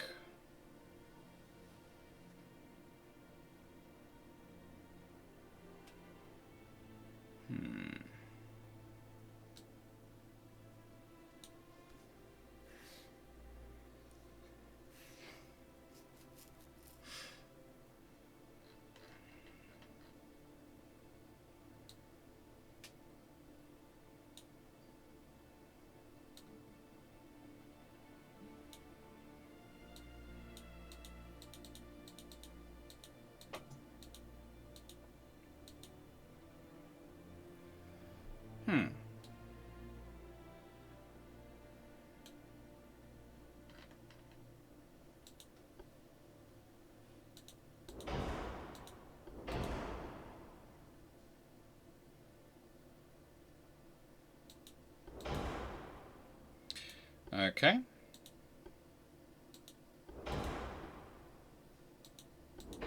Let's see what happens.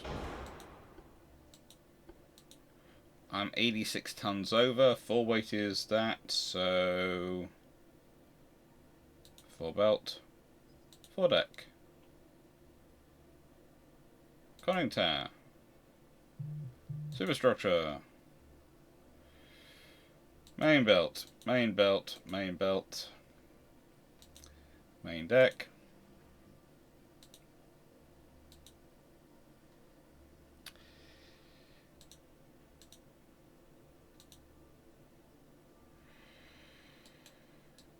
What do we think? That looks definitely like an American heavy cruiser.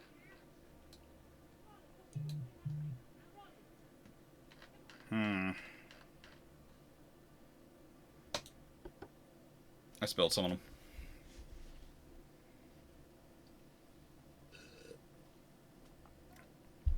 Henrican military is a massive mixture of both ancient longbows and billmen and modern pike and artillery. The problem is it does not have a cohesive strategy. Oh, good lord.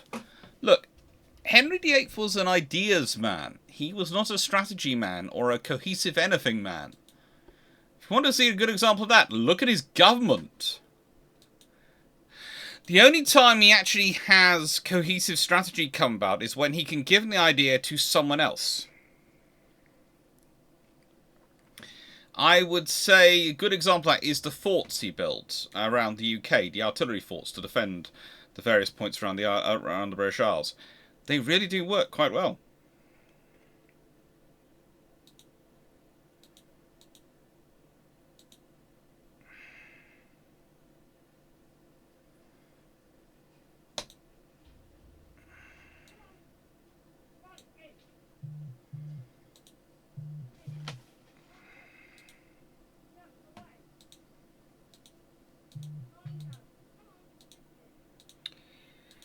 And when I say they work quite well, I mean they actually provide some level of defense.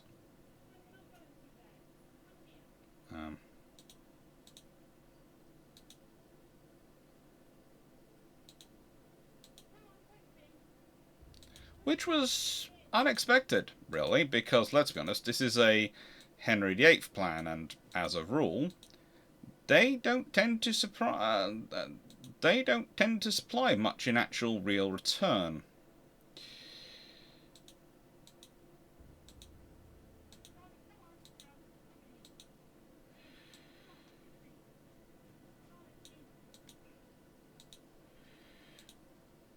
In fact, as a rule, Balboa or Colon.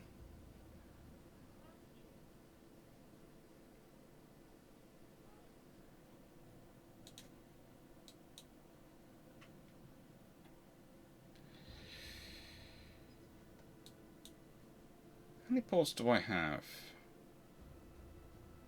Ports? Oh no, that's 17. And I am building 2, 4, 6, 8, 10, 12. So I really need to build more. Do I have a fluff joining me?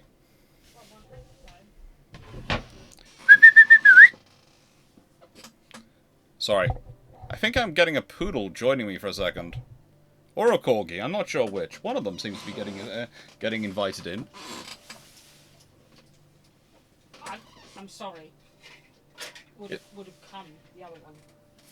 Well, yes, that's because the fluffy research assistant is far more food motivated than the senior fluffy research assistant. He is, what can I say, food and... Come, boy. Hugs motivated, aren't you? Yes, you are. You're hugs motivated. You are a hugs fluff. Oh, oi. Yeah. Hello, yes. Ah, good lord. We've got you. Huh? It's supposed to be acting as an early warning system for the district nurses. You are acting as an early warning system as a district nurse, aren't you? No, my senior fluffy research assistant. Yes. You are being a true poodle and are going, I don't like medical stuff, so I'm staying here. Do you want to take him with you? I'll give him his biscuits. Oh, I don't know. Fluffy research assistants. Hello. Early assistant. That's a great. You good, boy? You good? He is good. Just assistance would be nice. Come on.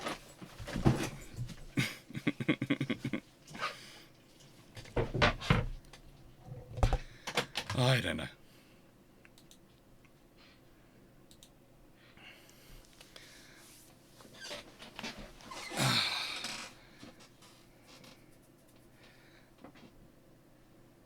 Who count the masters being used?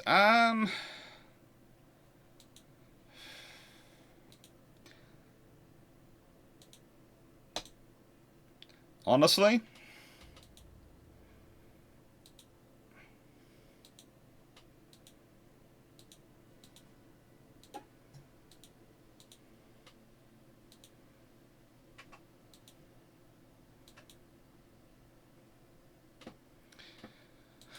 Who came up with it is a decent question to ask.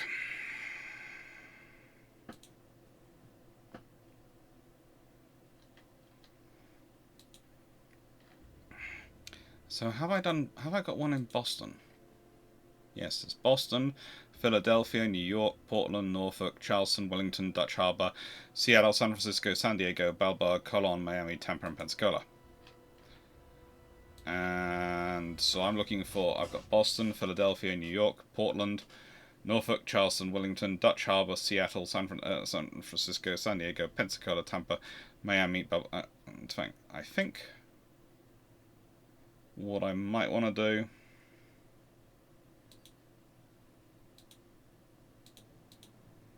is put two in each of those.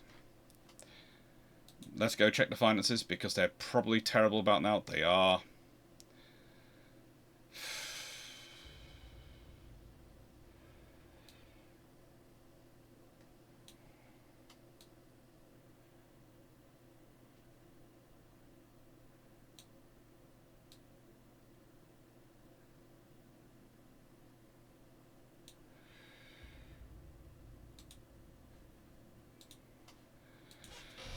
And let's build our 18 cruisers. You've discovered the mod tools, and the urge to ban Seneca has never been stronger. Oh, good lord. Okay, I've standardized mods. I try and keep the mods standardized across all the different systems we're doing. And, yes, this is creating some very interesting profiles in power. I think I might end up needing to create another senior mod just to keep track on them all.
Soviet Union exists already?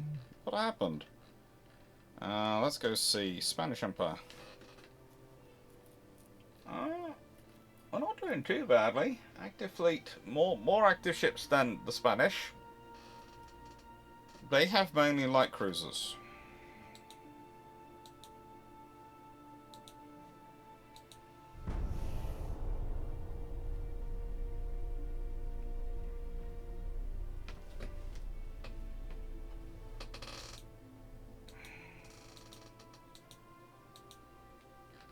And if their force of light cruisers shows up again, they're going to have... One of their active battleships and one of their active light cruisers are sitting off opposite my fleet of technology. I am behind everyone.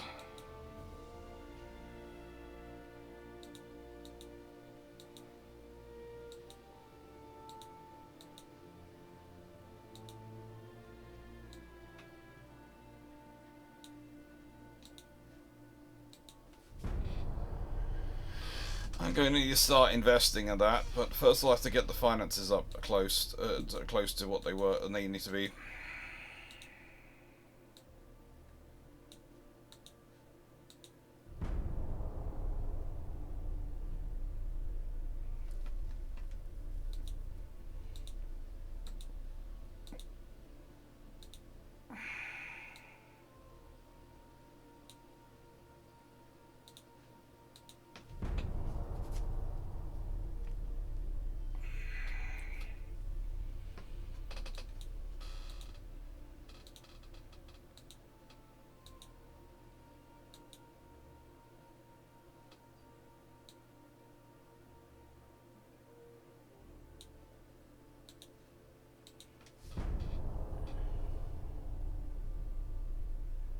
Oh, plus 10 million.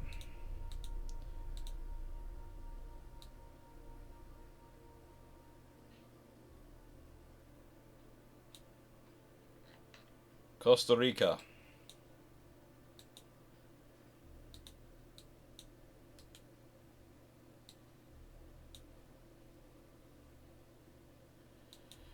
That should be at least 15,000 tons.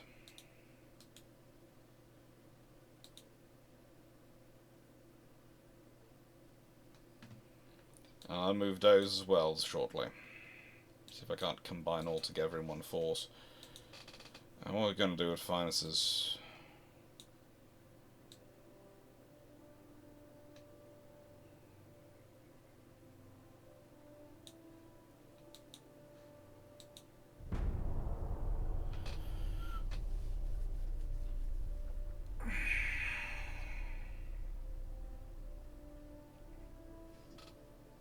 Yeah, let's see if we can't fix things. Of course. You need to make money on your senior mod. For those new to... Seneca, explain it. For those new to the channel, Seneca is a moderator who had an impressive ability to get caught in the crossfire during bot incursions on YouTube. In real life, he was banned by all... and Nightbot. As a result, I often mean that becoming any level of touch like... Yes, basically... We ended up having to promote Seneca to an admin to stop Nightbot keep spamming him because it just didn't like his keyboard. Basically, Nightbot had an absolute desire to not like him because Seneca's keyboard has a habit of adding in capital letters.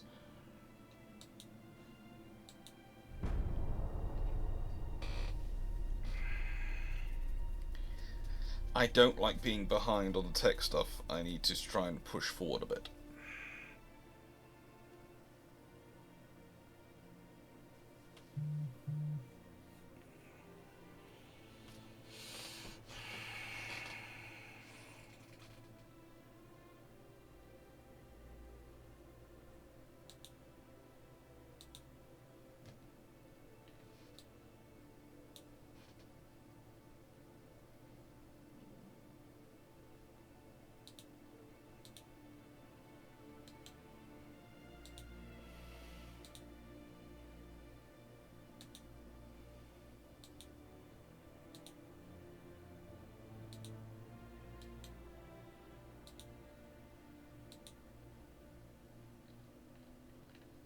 Why is it going round rather than through the Panama Canal, or is the Panama Canal non-existent yet? Because I presume it's going to go between those two areas.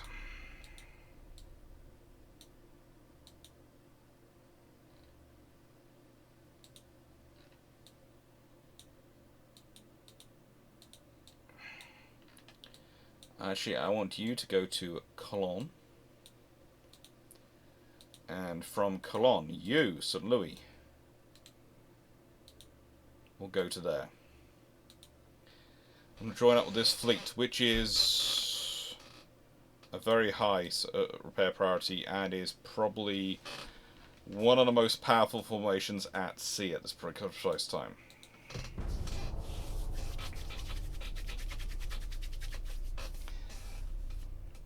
No canal till 1901. Yeah. I probably was started in the 1890s, but I was trying to my brain going, when does it come into existence?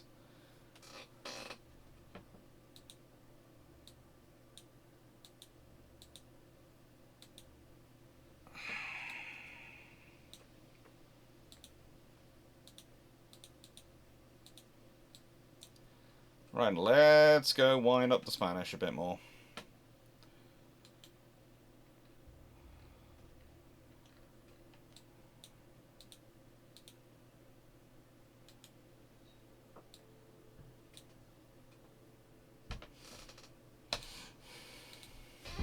This is definitely a fleet which will wind up the Spanish.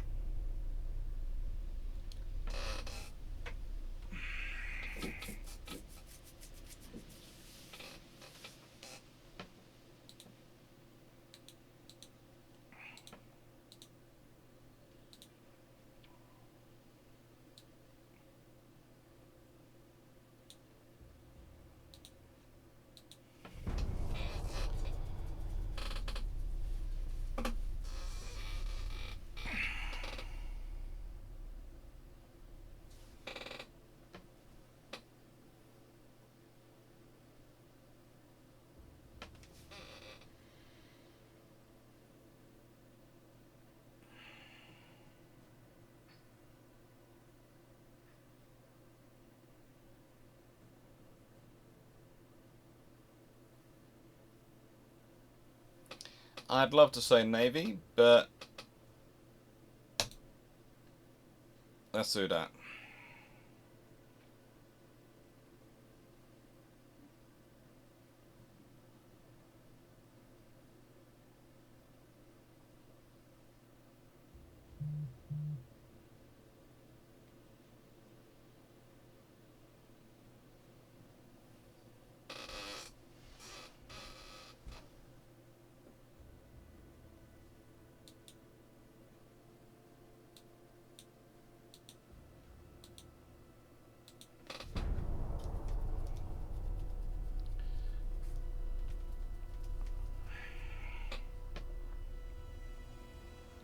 Now, so I now have 14 battleships, 18 heavy cruisers, and 50 torpedo boats.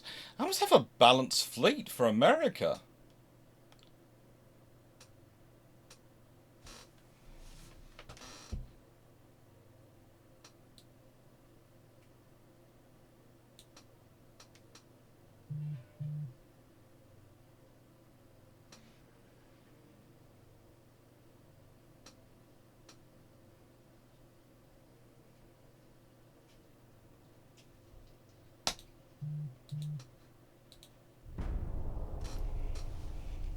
Anything to wind up the Spanish is good.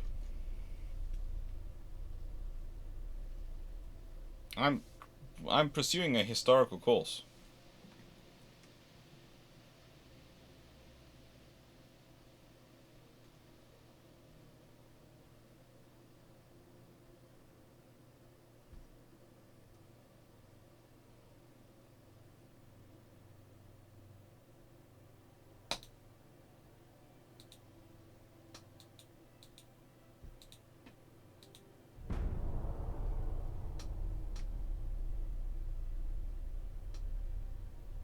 I should have a fleet in that area to annoy them.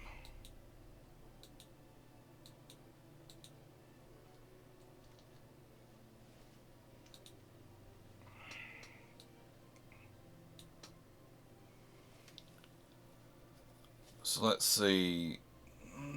Well, my research is definitely starting to push forward in certain areas.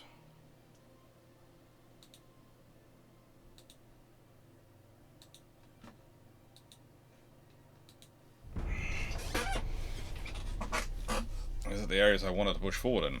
That's the question. Can I get back from being behind? Probably. Yes, the Ukraine developers really did put some things in to this.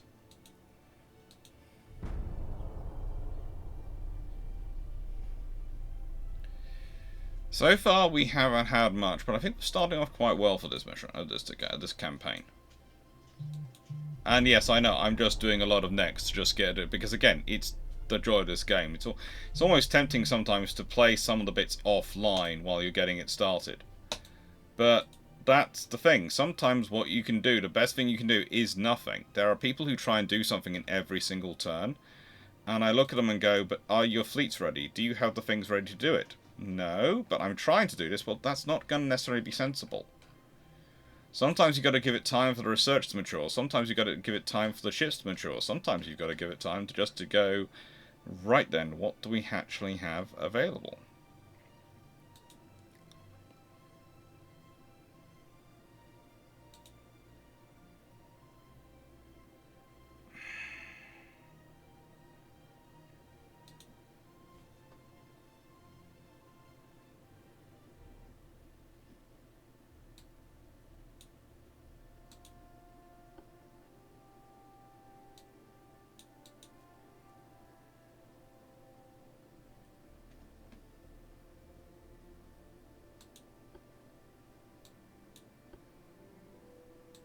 Is there anything better I can add to it? Anything I can add to it to make it stronger and better? No? Rangefinders, they're useful. They do tend to help with things.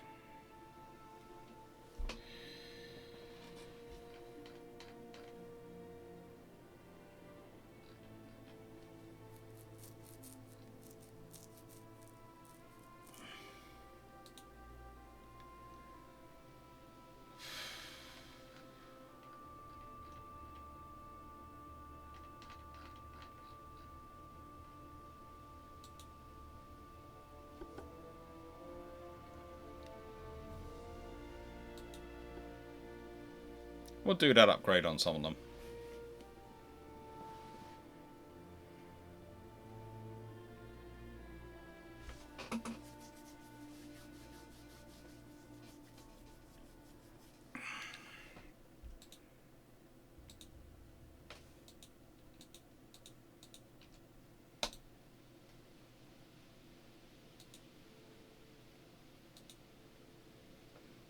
Let's see if I can find a battleship which is bigger and heavier.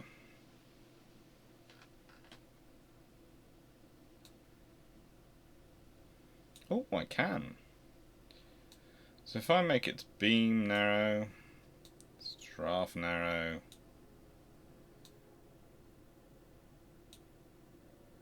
how fat can I make it? Ooh.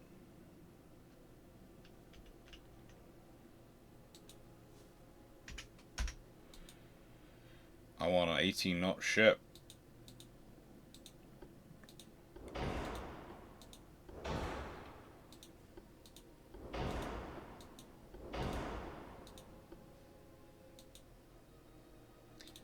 This is...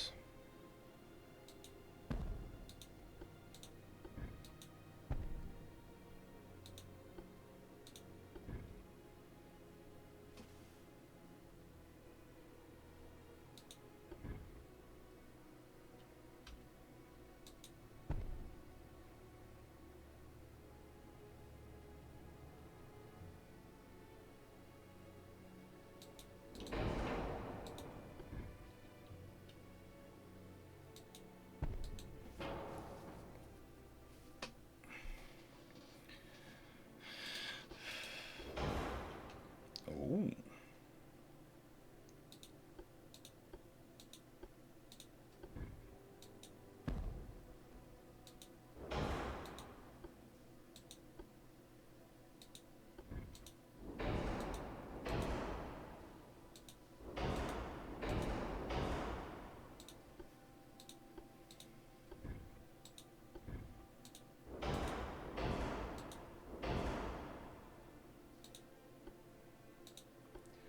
Let's see if we can add in some more 6-inch casemate guns. Because it's always good to have lots of 6-inch. And we're going to put that up.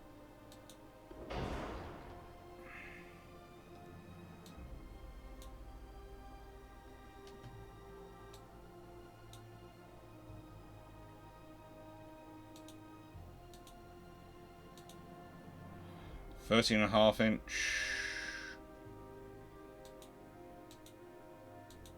4.5-inch deck.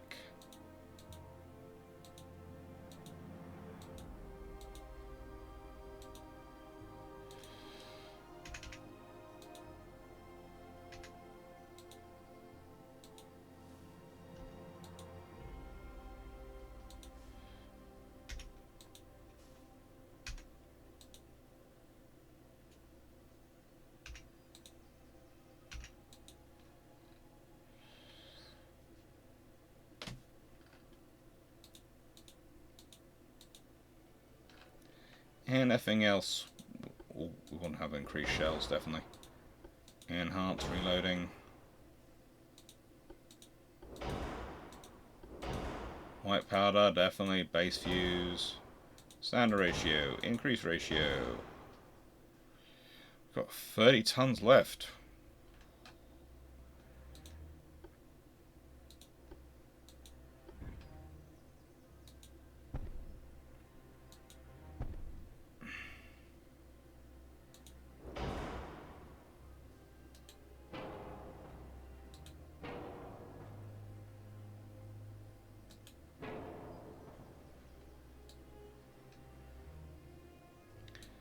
I think that's our new favorite ship.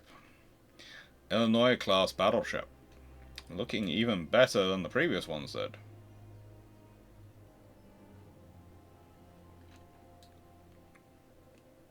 What do you think?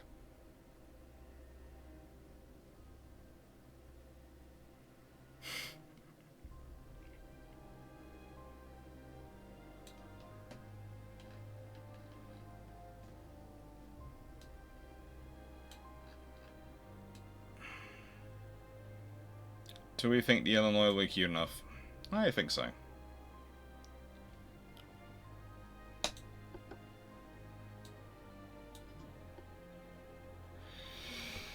Let's build another 6 of these, and we'll put a couple of them on the west coast, because if haven't got Panama set up now, we really need to have something more powerful in this area wandering around.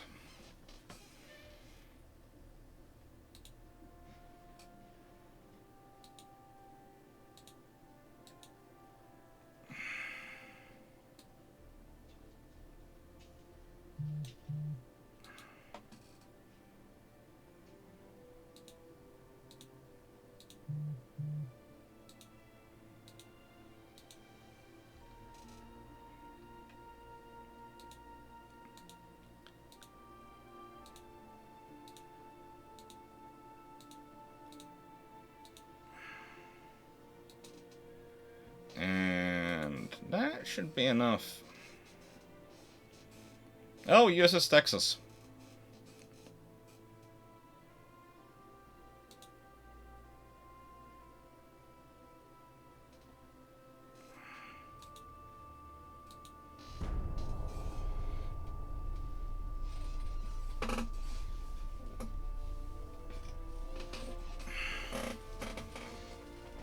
Look, we haven't got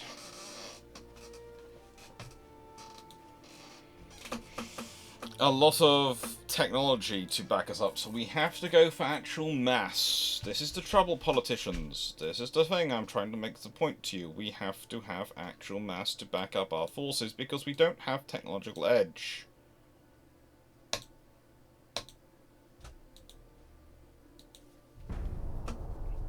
Hence, I'm building these massive ships.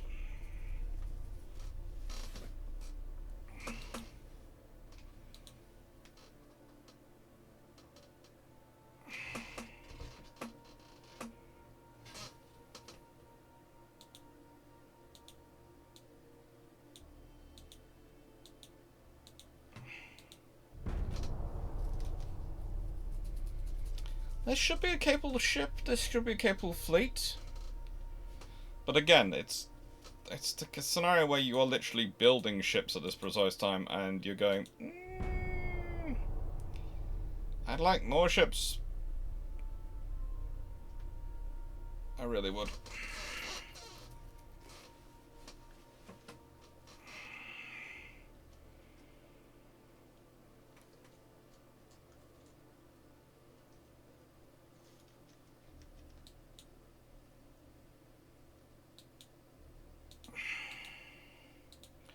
Let's go to fleet. Let's go to anything which is in...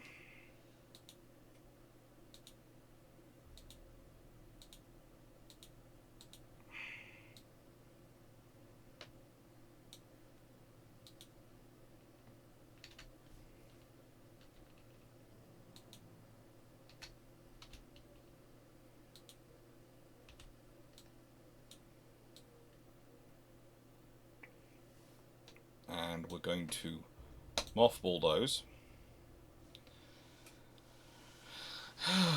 Caramba. And that should fix some of our financial issues. And we're going to therefore take our crew training down, budget to 0. And our transport capacity down. We can't afford to keep putting the tech budget down.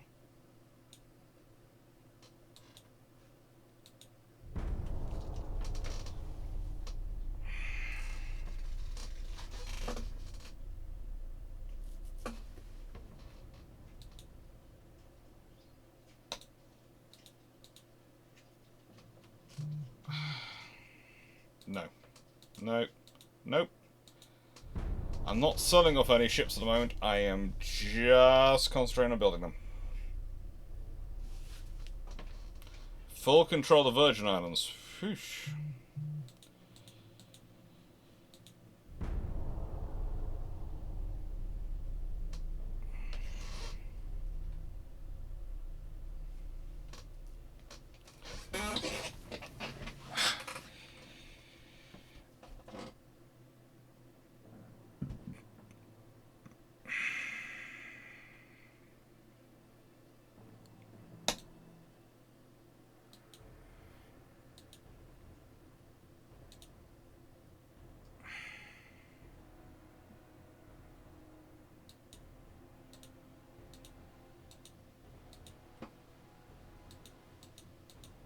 No, because I'm about to mobilize pretty much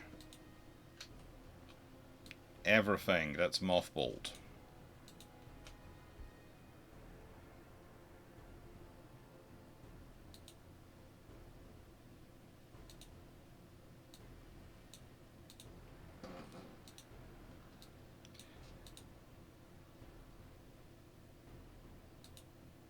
They're West Virginia class. Scrap.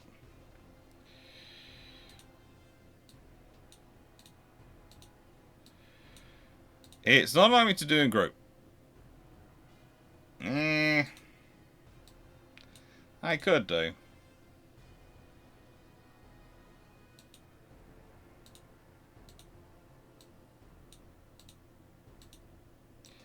But let's activate them all first, shall we?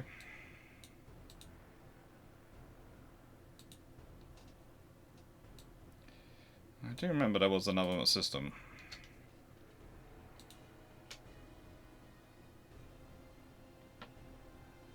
No, it's not going to.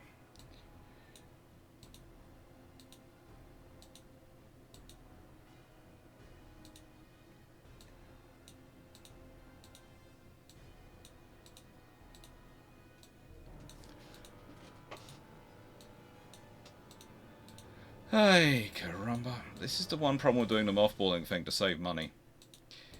At the moment, you can't just take the ships out of mothballing by just clicking the mothball button. Which would make sense, you know, if you've got already mothballed a ship, if when you selected a ship which was in mothballs, if the mothball button turned into remove from mothball or end mothball status or something like that, or you just clicked on it and it just took it out of mothball, that would make sense.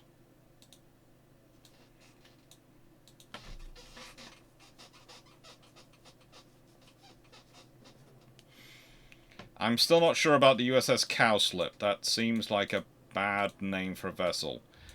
I can understand where it comes from. I can understand the history of it, and you know, we are talking about a Royal Navy which had the Flower class and the Gay class and all sorts of interesting things. So, you know, at times when, honestly, it is one of the classic things. For a period, it became a joke. And for a period it was certainly taboo. When they were named that way, it was such a unmentioned thing that no one made the connection. Then it went through that, and now it's sort of come. But I still think there are certain flowers like Pansy, despite the fact the Royal Navy did have an HMS Pansy in World War One, and Pansy has a historic name, that you just don't name ships after because it just doesn't set the right tone. It sounds too nice and friendly. It's like, if you know the traditional name of meaning of gay is happy, before it's had all the other things added onto it and it's manoeuvred in time through various different things. Let's be honest, if you name a ship, it doesn't matter what you name the ship, if you name it HMS Gay Dragon or USS Gay Dragon, that just means Happy Dragon. That doesn't sound scary. HMS I Stepped on Lego Dragon, now that sounds scary, because that's going to be furious. HMS You Took My Money. HMS What You Looking At. HMS Come On If You Think You're Hard Enough. Those sound scary. HMS Happy Dragon or Gay Dragon doesn't sound scary to me. I'm sorry, it doesn't. USS Cowpack, could be.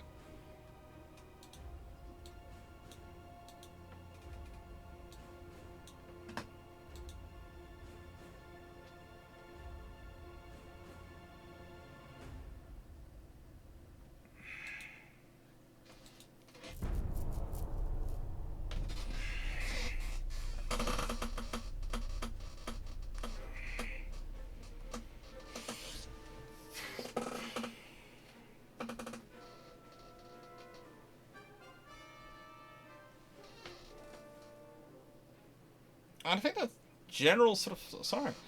Everyone's order my torpedo boats. Yeah, I'll let them have another battleship.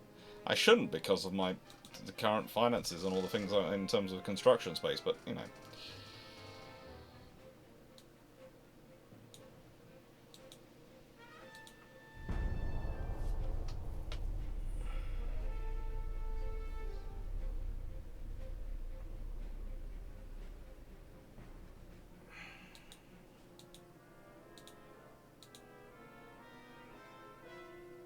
No. I'm not in good... I cannot in good conscience sell anyone a West Virginia. I just can't. In good conscience, I cannot sell them to people.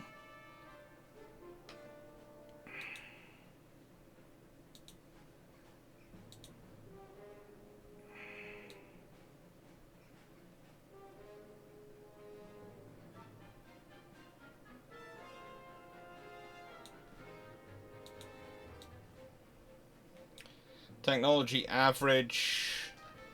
Spain are behind. Britain's very advanced. France is averaged. Germany's advanced. China's average. America's behind. Soviet Union's average. Average for Japan. Behind for the Spanish. Average and average. I need to not be behind. I need to start investing in tech. Oh. I'll get there. Let's consider, where are the Austrians? I was considering war with the Spanish, not the Austrians. I'm gonna have to find the Austrians to go to war with them. They're over in Europe.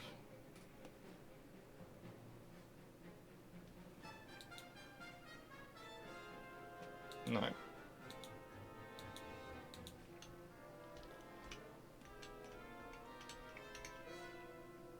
So, that's the Austrians. Where are the fleets I'm at war with?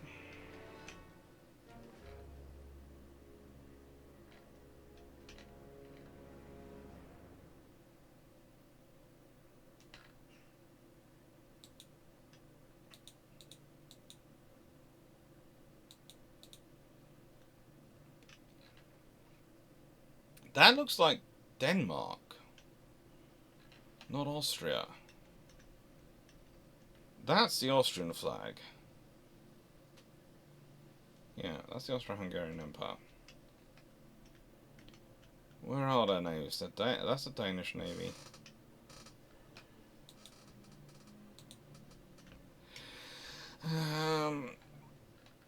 Let's go to here.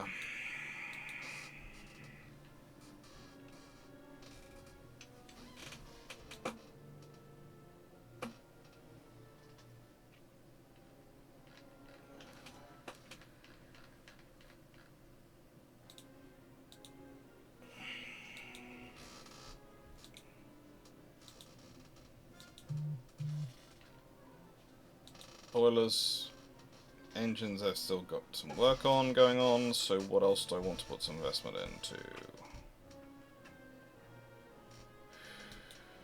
Shells, shells, shells, shells, shells. Cone pointed capped. We will do some of that. We will do some of that. Man, what's the time?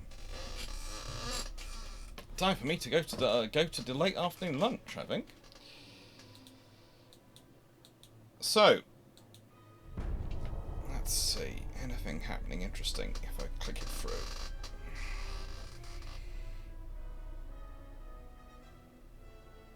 Seriously, there is nothing happening in this war with Austria. I think they forgot when they declared war on me. They didn't have anything close to me to fight me with. They'd like another Illinois class battleship. I know they would, but that's a lot of money. No, at the moment, not until I've got the yards back under some sensible thing, because we're going to have more yard construction capacity shortly, and I'm going to have my own Illinois class vessels in service shortly. Oh good, we're up to 5 million. And we've got more tonnage, I think, at this point. So we're doing okay. America has yet to have a battlecruiser in service, but I keep pushing the cruisers. And hopefully I'll get one before historically Dreadnought appeared. Because I've got that one. Keep being pushed.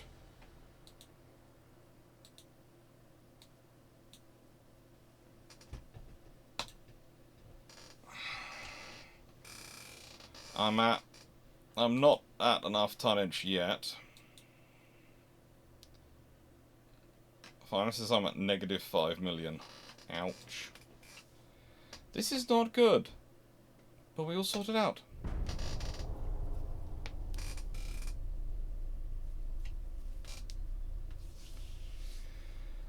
We will sort it out. Negative 7 million, negative nearly sort of 8 million gives us 25 months to sort it out, so.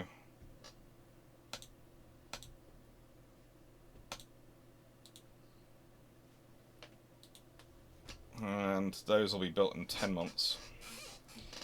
Then I have those 6 Illinois in service.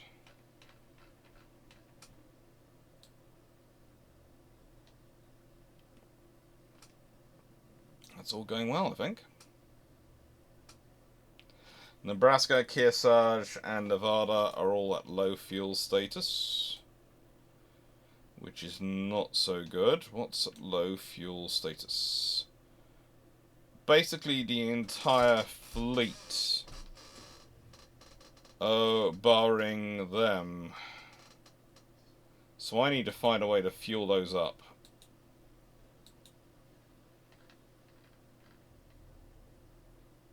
They're sitting here. They've got there. Let's give them a few turns to fuel up.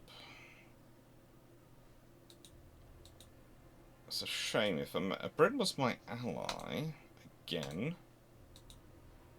This is the annoying thing. Why did they end up the alliance to negotiate peace with Spain? Why? Hopefully.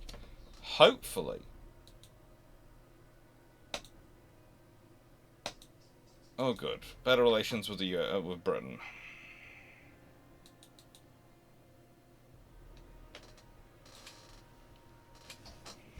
Their fuel's starting to increase, which is good. So if I just leave them there, their fuel will go up, and the British will hopefully supply them with fuel from Gibraltar. Coal. Coal, glorious coal. Nothing quite like it.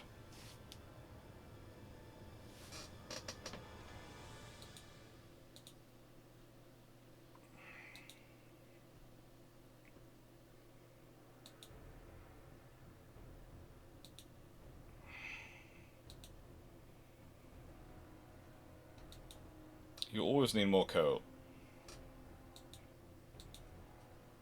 You always need more coal.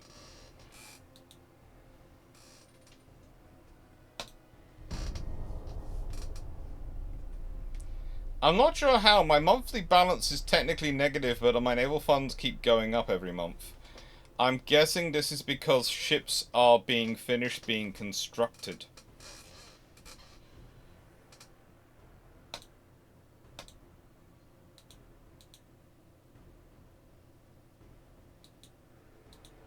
Although, according to that, they're not.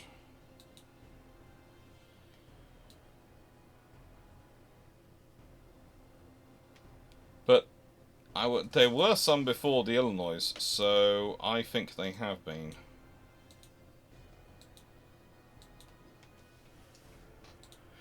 Would certainly make sense. Improve relations with the British.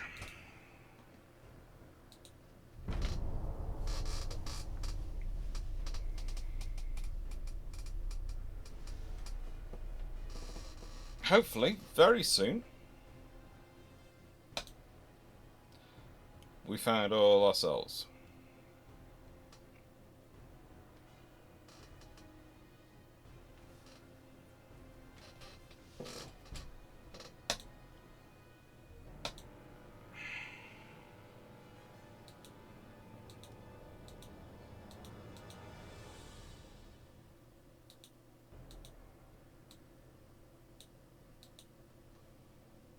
Okay, politics.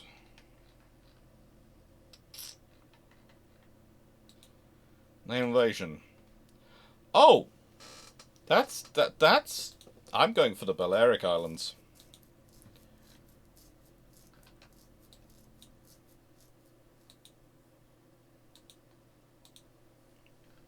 I know, I probably should not be going for the Balearic Islands, but I'm going for them, because if I can take the Balearic Islands, then I suddenly have my own supply network sitting in the Mediterranean.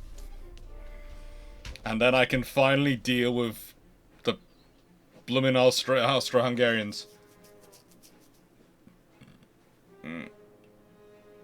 No.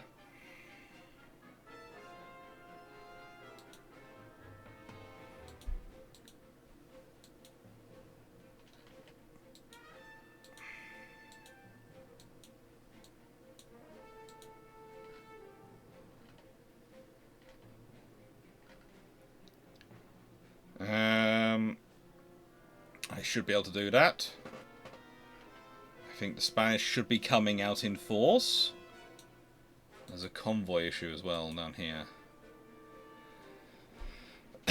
Chicago, with a top speed of 18 knots versus Isabel, 20 knots, Sunday, 20 knots, Regina, 15.8 knots, and those...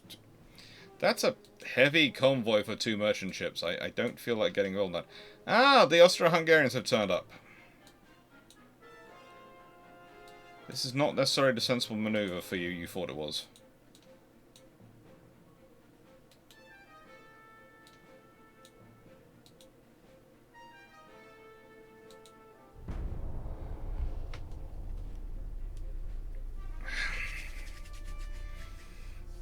Because now I bring all the forces together from this area to those battleships.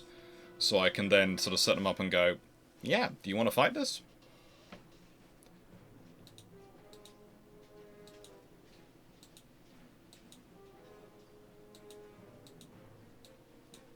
Don't think that's necessarily going to work for them. But let's see, it's the 1898.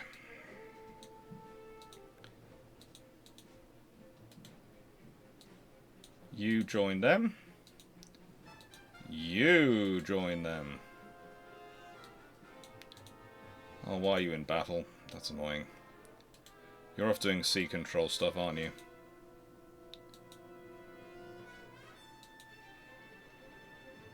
Why are you doing this? No. How's that going? That looks like it's going to be a win. That looks like the Spanish very sensibly decided not to get involved in that one. And,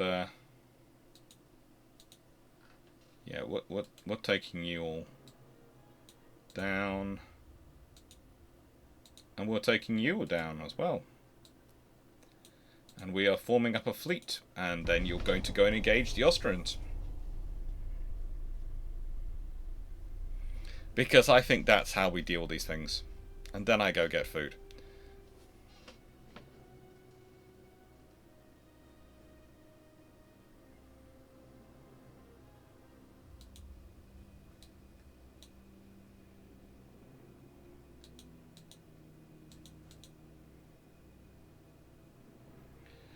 Let's fight this battle.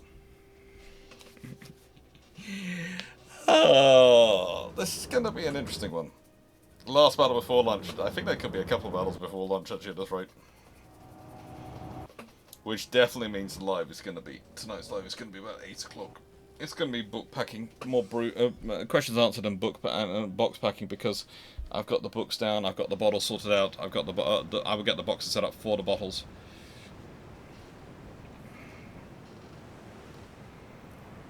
This is not in the fight you want to have.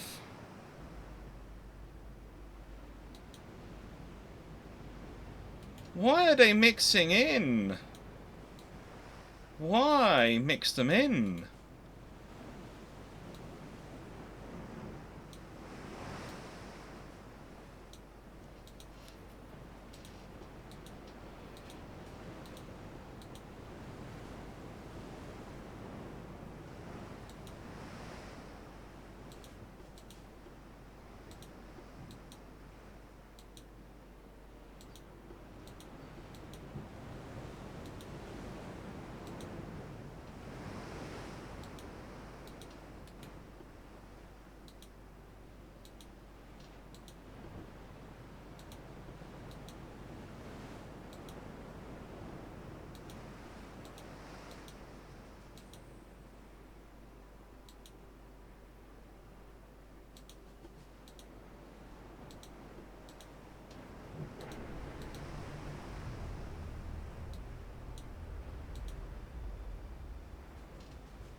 Let's just let them go rocking and off.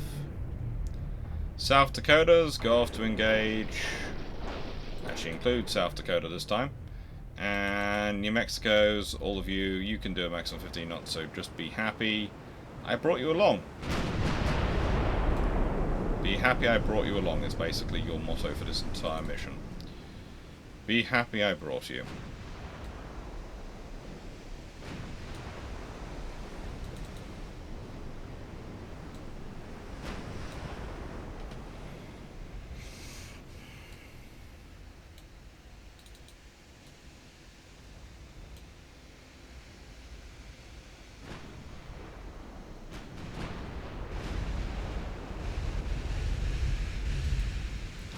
I realize you achieved some great successes last time, but now you're gonna find out life is not quite so nice. I'm just churning out the them to attack. There are gonna be torpedo boats running everywhere. Let them have their fun.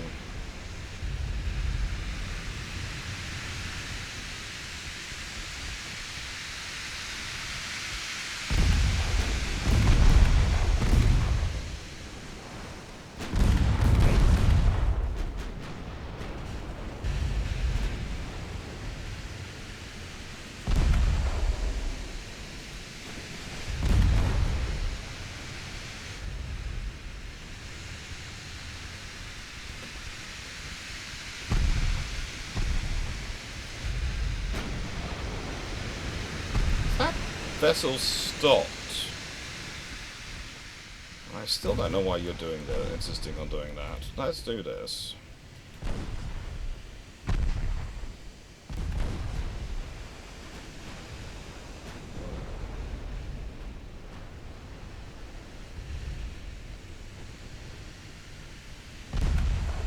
And the torpedo boats are what I'm supposed to be sacrificing out of things. But I prefer not to be losing as many as I am losing, and I'm also not sure why The Spanish have literally come to a frigging full stop, and are still alive.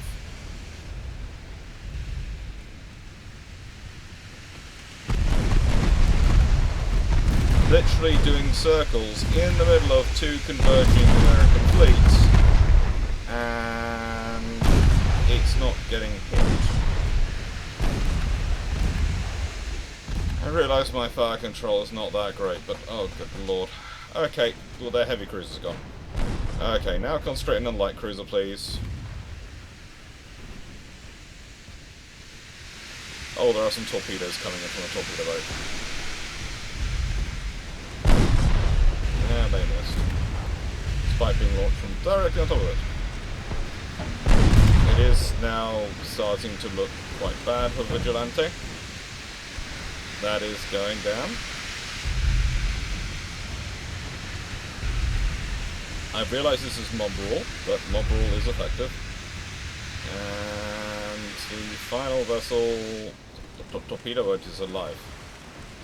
It can do 27 knots. So it could in theory run away apart from Brasilia. Why do I have a torpedo boat? The boxes are for bottles, and then there are boxes of books. The bottles are, of course, the Iron Brew bottles, which are going to be turned into that lit-up display, which I've been planning for ages. But the moment we started considering potentially moving, I went, I'm not doing this, and then having to move that. That will be a nightmare.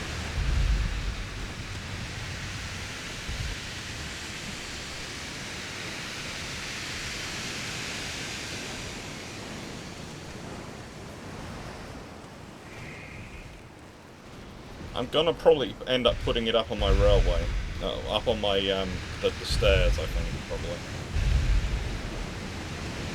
because it'll just be such a cool thing.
It's an undecided battle.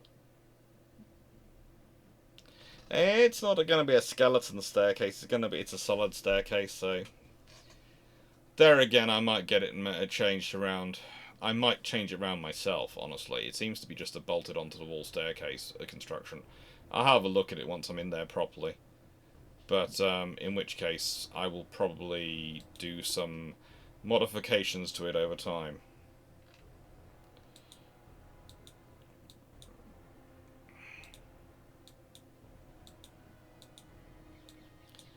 Yes, we've gained control of the Balearic Islands.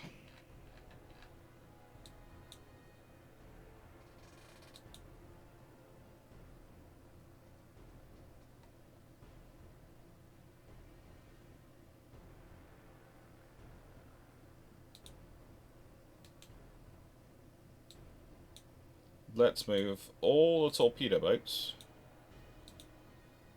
in there for a little bit of a refueling, refreshing.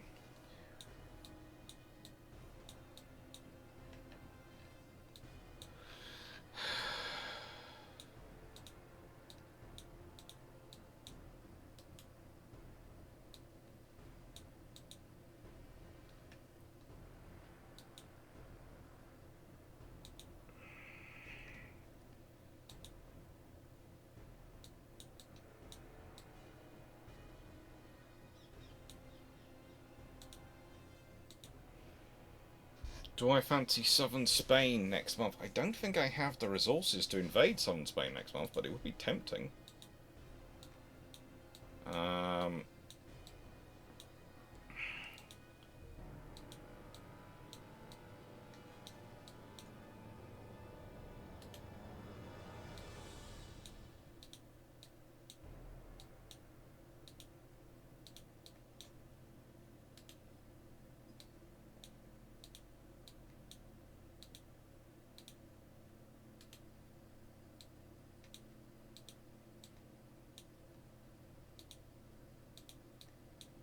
War Spain, I am sending everything.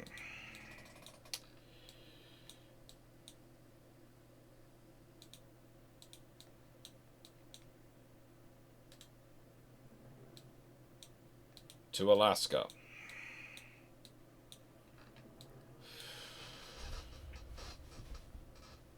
Puerto Limon, Colon,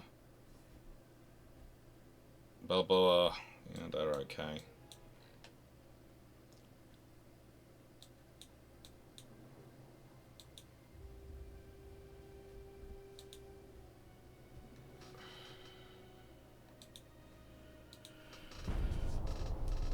I thought we were moving next month. We are moving next month.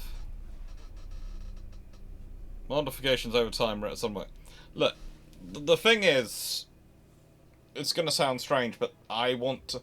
We are going to have... The plan now is to move in, get into the place, then put my mum and sister in some rented accommodations when I get back from our trip, which we're hoping to go with the ship-shape trip, and then do all the building work there. So basically, I'm going to actually have some time living in the property before I do all the building work, which is going to give me a chance to decide what I really want to do. And then it'll be modifications made by me after that. And the advantages it's going to be is my section is...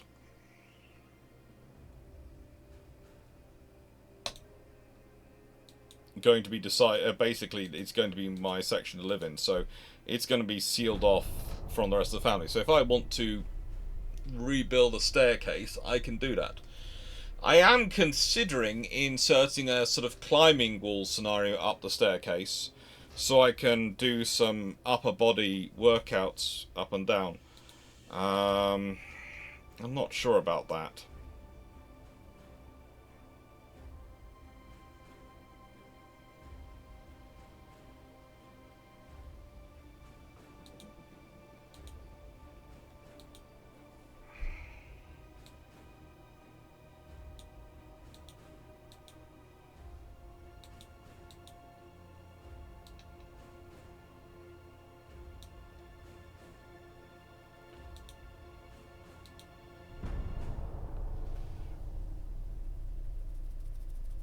And yeah, my sister can do the drawings.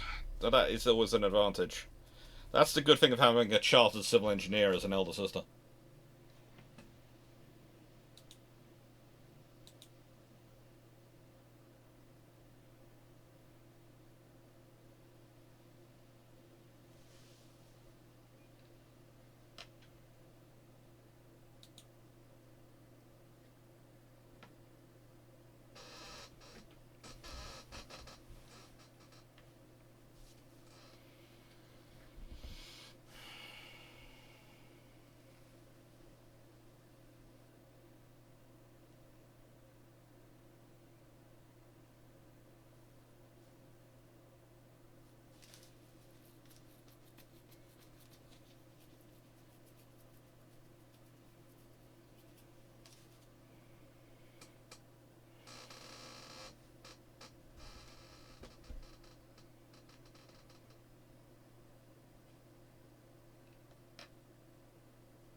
Let's see. Sorry, I was going through some stats. Suddenly had an idea. Mostly about my idea to do with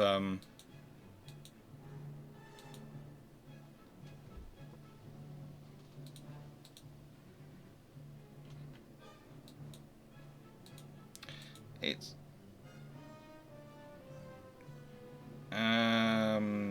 yes, they can have those. Because that just gives me more money coming in.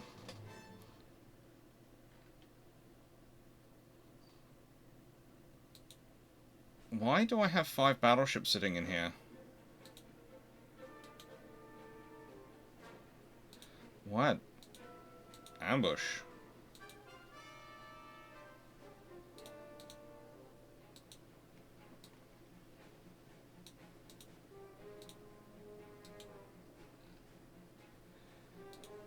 Right, finances.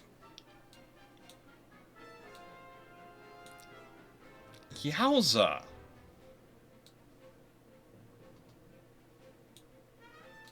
So let's put that down to 60%.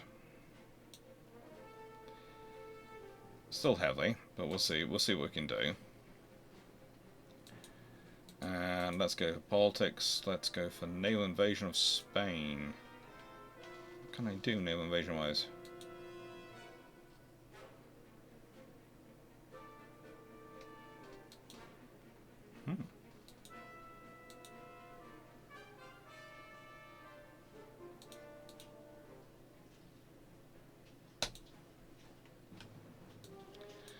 Leave that to one side. Go down here. What have I got going on? No.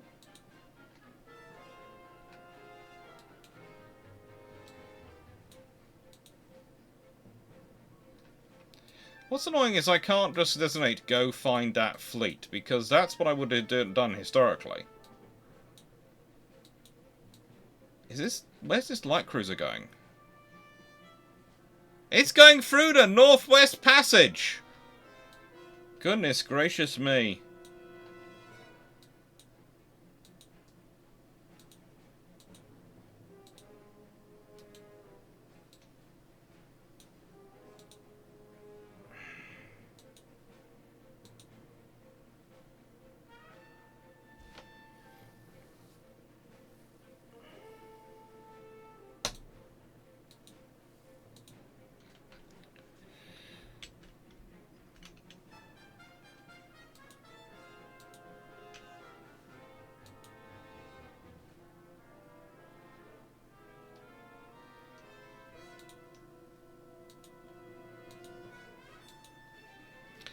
And I think that's all we're getting today, because I think the battle against the Austrians just isn't going to happen, because the Austrians are trying to run away. And honestly, I would probably prefer, let's say, Havana, 21,000, 21,000, 7,000, that's got a 2 light cruisers, etc. Havana, we're going to blockade Havana and see if they come out to fight us. That's the option. That seems sensible.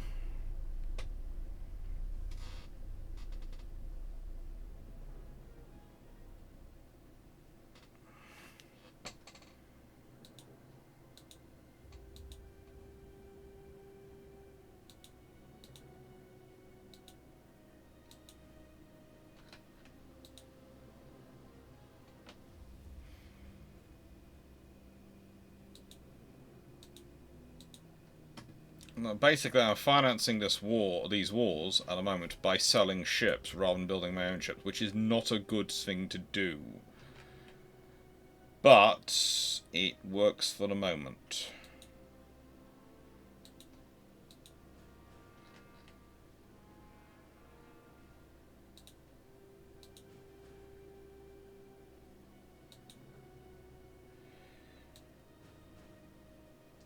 Their fuel's at 40%, so they're doing okay.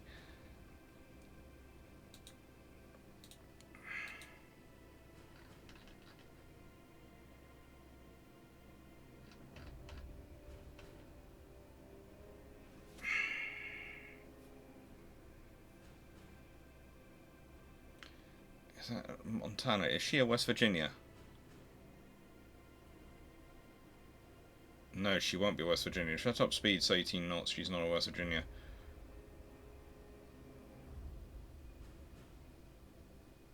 $18 knots. 15 knots. So Kearsarge. Fleet.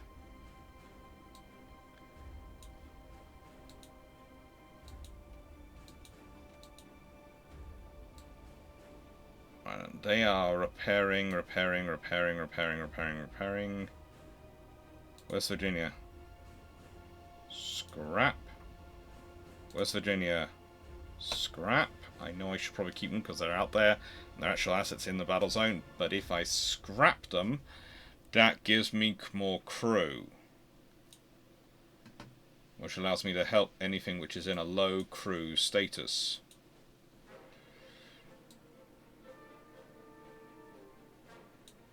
And I'm commissioning these, and I'm going to race some of these Illinois across the Atlantic. Basically, I'm going to take 2 of the Illinois from the 2 from New York, and I'm going to race them across the Atlantic as fast as I can. Whilst I'm going to send the 4 Olympics and Illinois from the lovely, lovely San Francisco, and I'm going to send them after the Spanish colonies in Southeast Asia. That's the plan. But I should really go and get some lunch, but I seem to be very bad at doing this at the moment, because I'm actually now at the point where I start to enjoy this campaign game.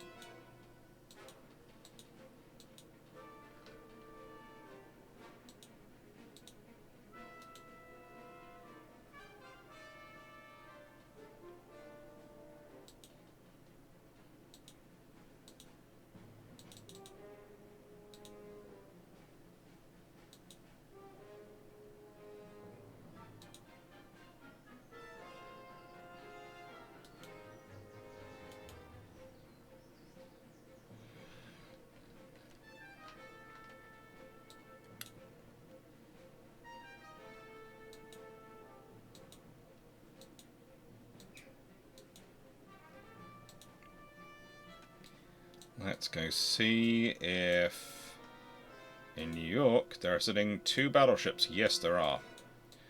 Race. Race as fast as you can.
Oh, you took some art shots of the Kyoto today. That's good.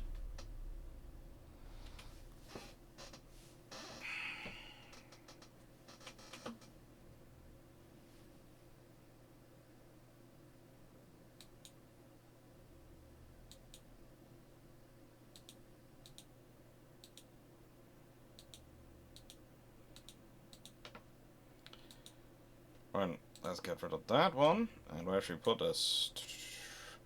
Cruiser design could be coming soon. I'm hoping that's going to produce a new cruiser, which will be interesting. Hull strengthening, hull construction, hull protection. Or shells. What are shells? Semi-armor piercing shells. Yes, please.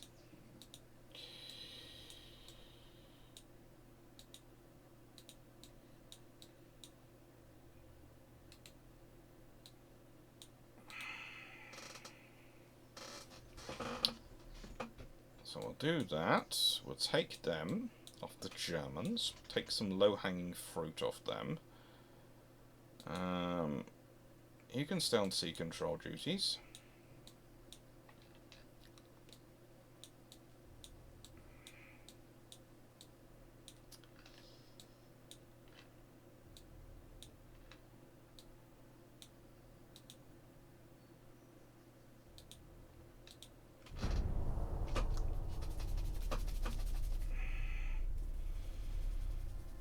Meeting and strike we have.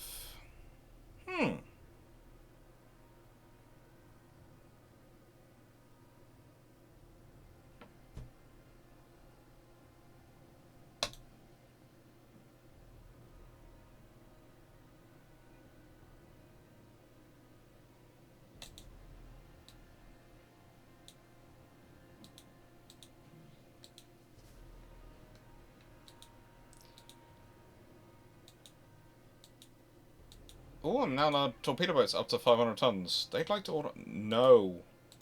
I'm not letting anyone order a West Virginia. No. Delete that design. And honestly, I'd like to delete the South... I'm going to keep the South Dakota and Illinois in service, of course, but, you know, at a certain point...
Maximilian has...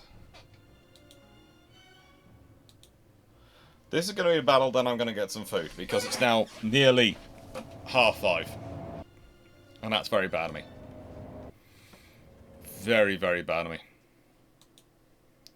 I keep being distracted by the gameplay.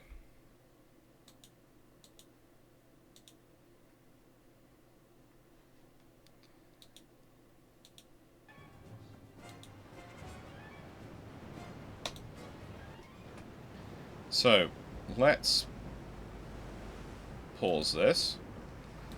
And no! Nevada, no! You go into that second squadron.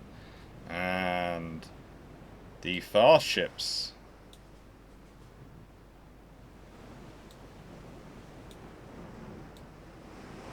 Go into this squadron. And you two, go off on your own. You.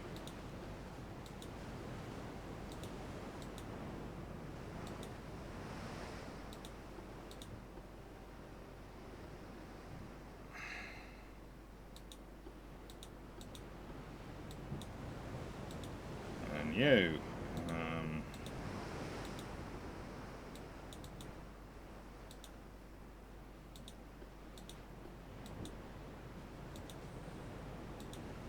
Yeah.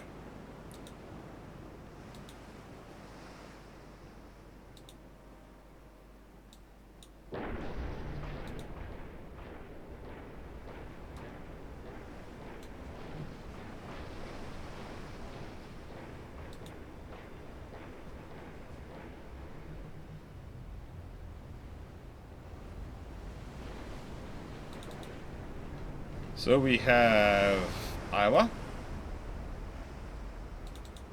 New Jersey, which is an older battleship which has been through the battles. We have Vermont, we have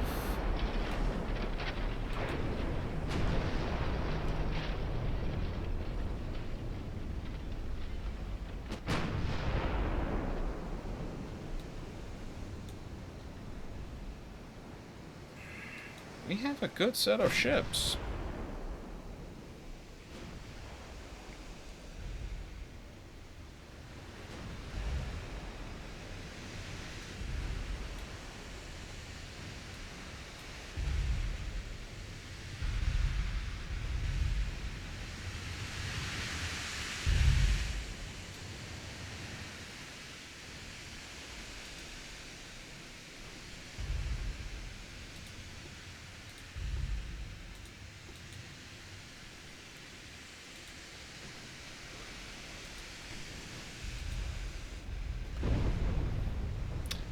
Let's make them follow on. Oh, we've already sunk their battleship due to extensive fire. That's not a good start for them. Are these one of the few nations which I am actually technologically in advance of? Because that'd be quite hilarious. I'm probably going to lose a lot of my torpedoes boats in this fight, aren't I? I'm probably going to lose all 6 of the torpedo boats in this fight. This fight is going to be annihilating for my torpedo boats. Yeah, I forget to eat on a regular basis. Not in a long-term way, it's just until the end of the day and then I go, I'm hungry now.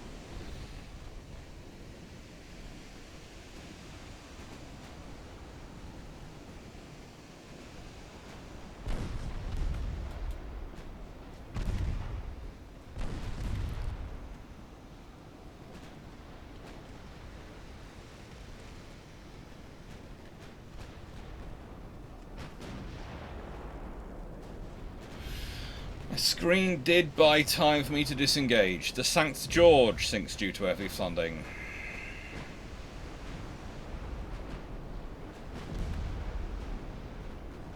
Yeah, I'm going to need to get the whole load of torpedo boats built out here.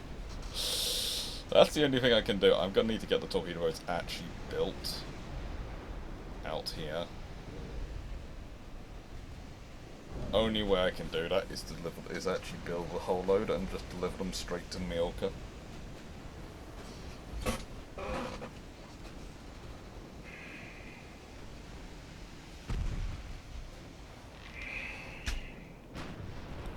It's got like 12,000 tons of allowance, so I could get like, you know, 24 500-ton ones built out here.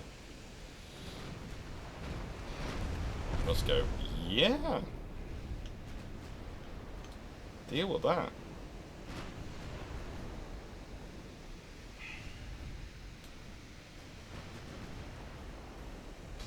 You think these are light cruisers? Are they actually light cruisers? They could be light cruisers, but they are armed with 7-inch guns.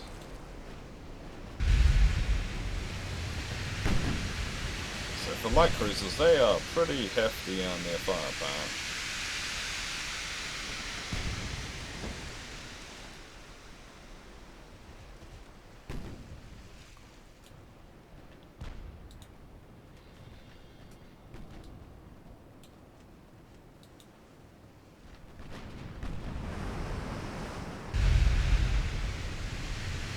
If they get hit by anything, they are sinking, but at the moment they haven't been hit.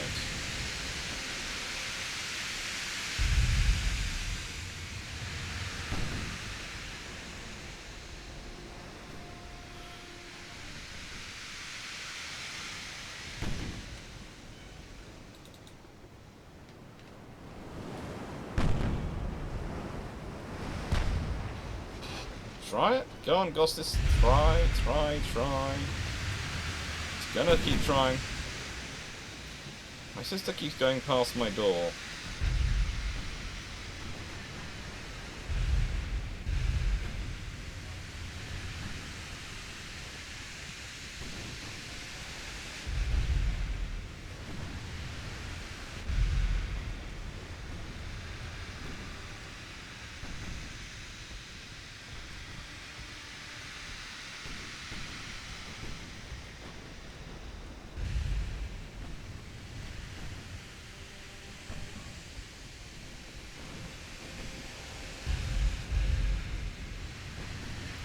See what happens. Come on. Come on, Gustus. You should be sinking by now. Are you two Taylor and Charlie's doing anything, or just carrying on at full speed? You're going at full speed for you two, I do realise that. That's quite hefty.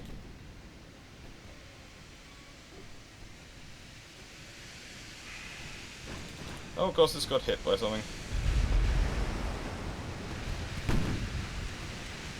Probably a torpedo. Oh, that's not good. No, it's not good. Planor is not having fun. I think we will bring you all back to here.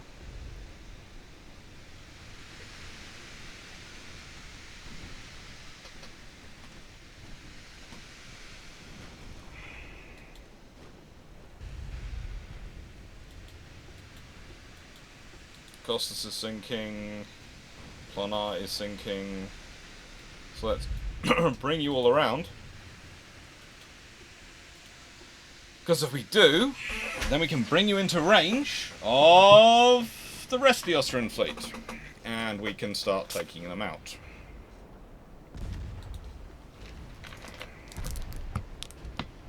Because let's be honest, the 5 battleships at the front are by far the most dangerous ships I have out here.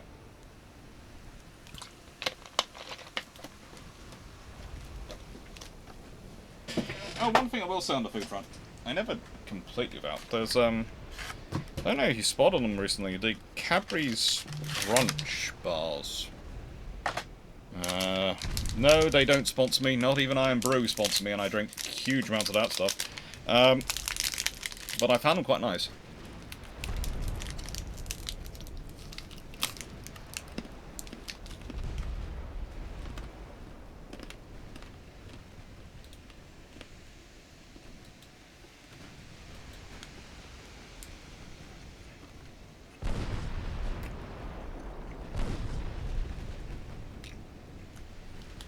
Mostly the worst scenario the Austrians could have happening to them that's happening to them.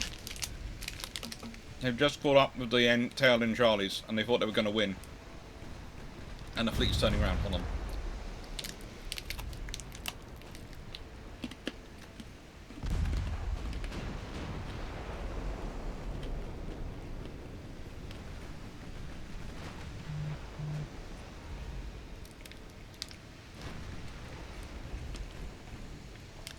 Thank you, Leslie.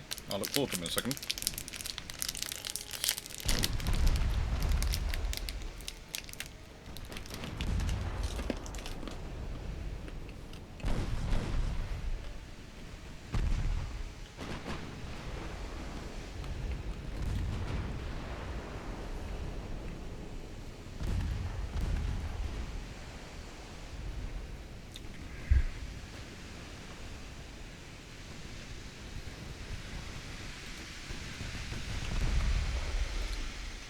Although theoretically, the steer should be absolutely being massacred right now.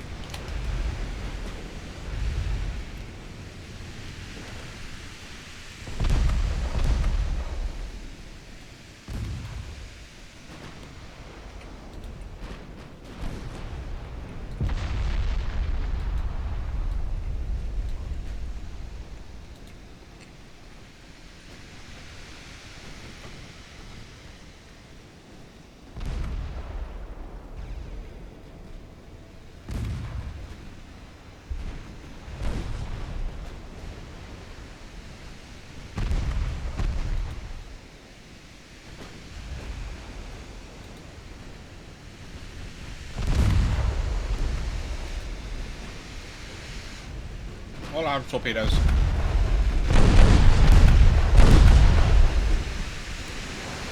You're just taking fire, Diana. And you're not. I did think I was going to lose all my torpedo boats in this battle. I'd prefer not to, but I did think it was going to happen. It's one of those occasions when you prefer really not to be right.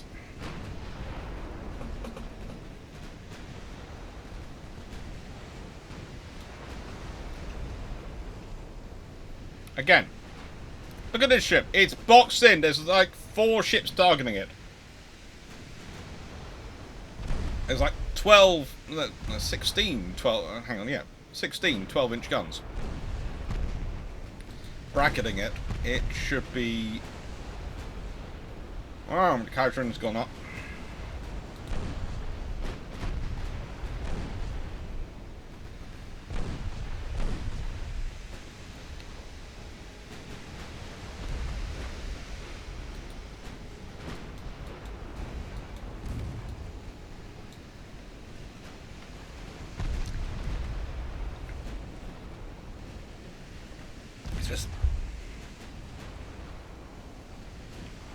It's silly sometimes, this. Okay, it's absolutely silly. Because you're at pretty much a knife fighting range. Even for this period.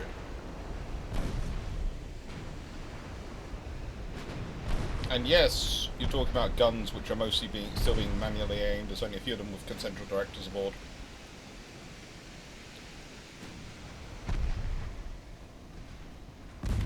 But there's enough.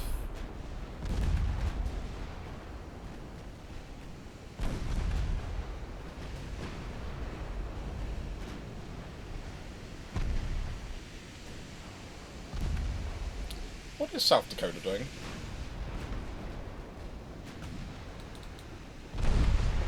South Dakota, I realise...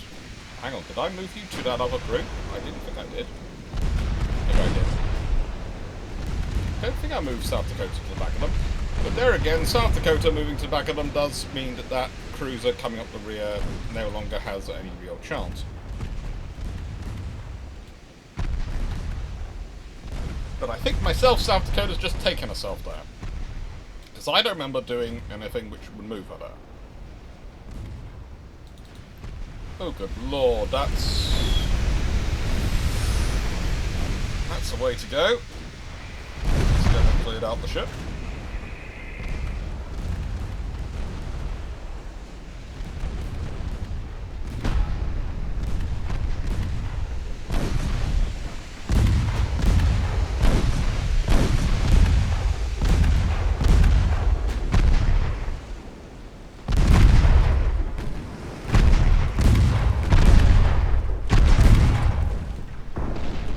So that should have shredded that ship, being that close to South Dakota. With her 6-inch guns, that should have absolutely shredded her. Although she did do some very nice manoeuvring to avoid a certain torpedo.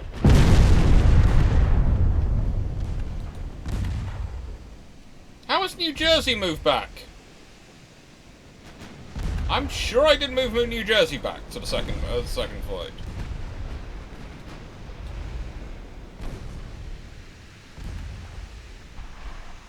Is this, as they're losing speed, are they dropping back to the second formation, which is the slower one? Is that it?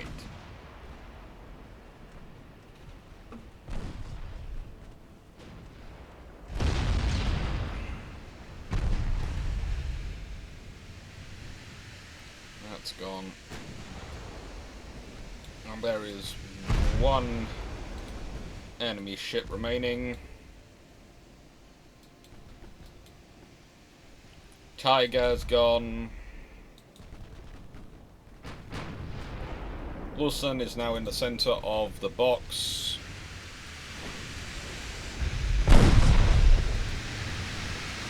This is weird to battle. It truly is.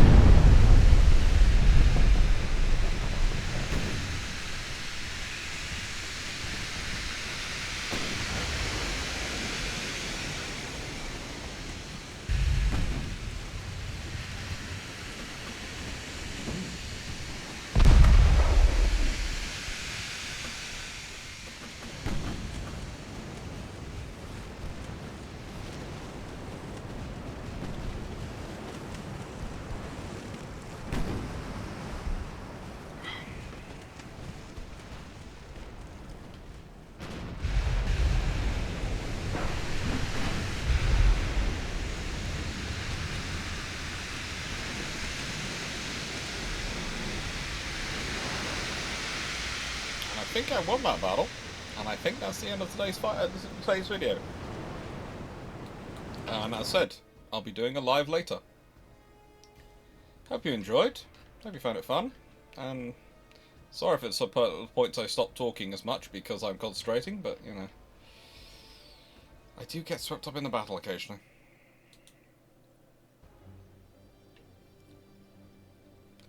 Agree to a peace treaty with the Austrians? Yes, happy to. I just annihilated their navy. Yes, agree to a peace treaty. That cuts off one of the opponents I'm fighting. I'm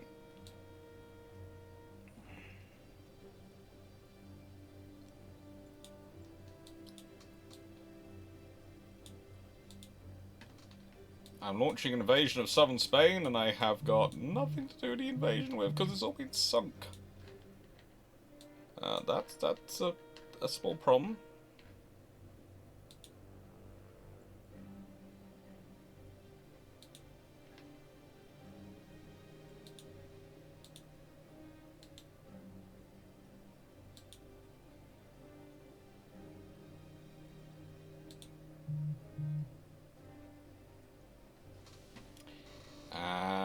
Yeah. We're behind.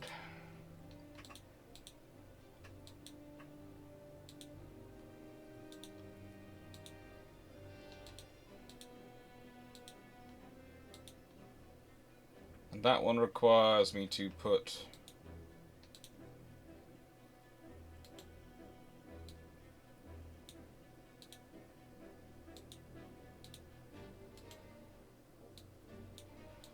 that, and I need to send some more ships to reinforce that. So Portland, you're going over there to reinforce. Boston, you and all your friends are going over to reinforce. Nothing left in New York. Anything left in Philadelphia? Yes. You and all your friends are going across to reinforce.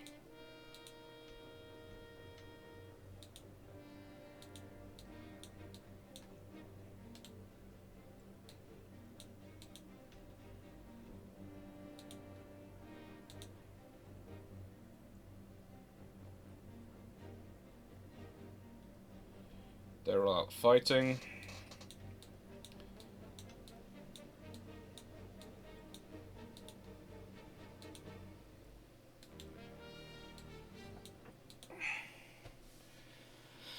And then, obviously, that's it. So, thank you very much, everyone, for watching. Hope you enjoyed, and I will see you later. Thank you, Lesian and Paul. Thank you, all the people who joined me from Garrus' stream. Thank you, Jonathan Moon. Thank you, Random Dale Fan, Paul Amos, Spike, everyone who's been chatting away. It's always been fun to chat to you all. Runon, everyone who's been here. Thank you very much. Hope you enjoyed, and yeah, take care.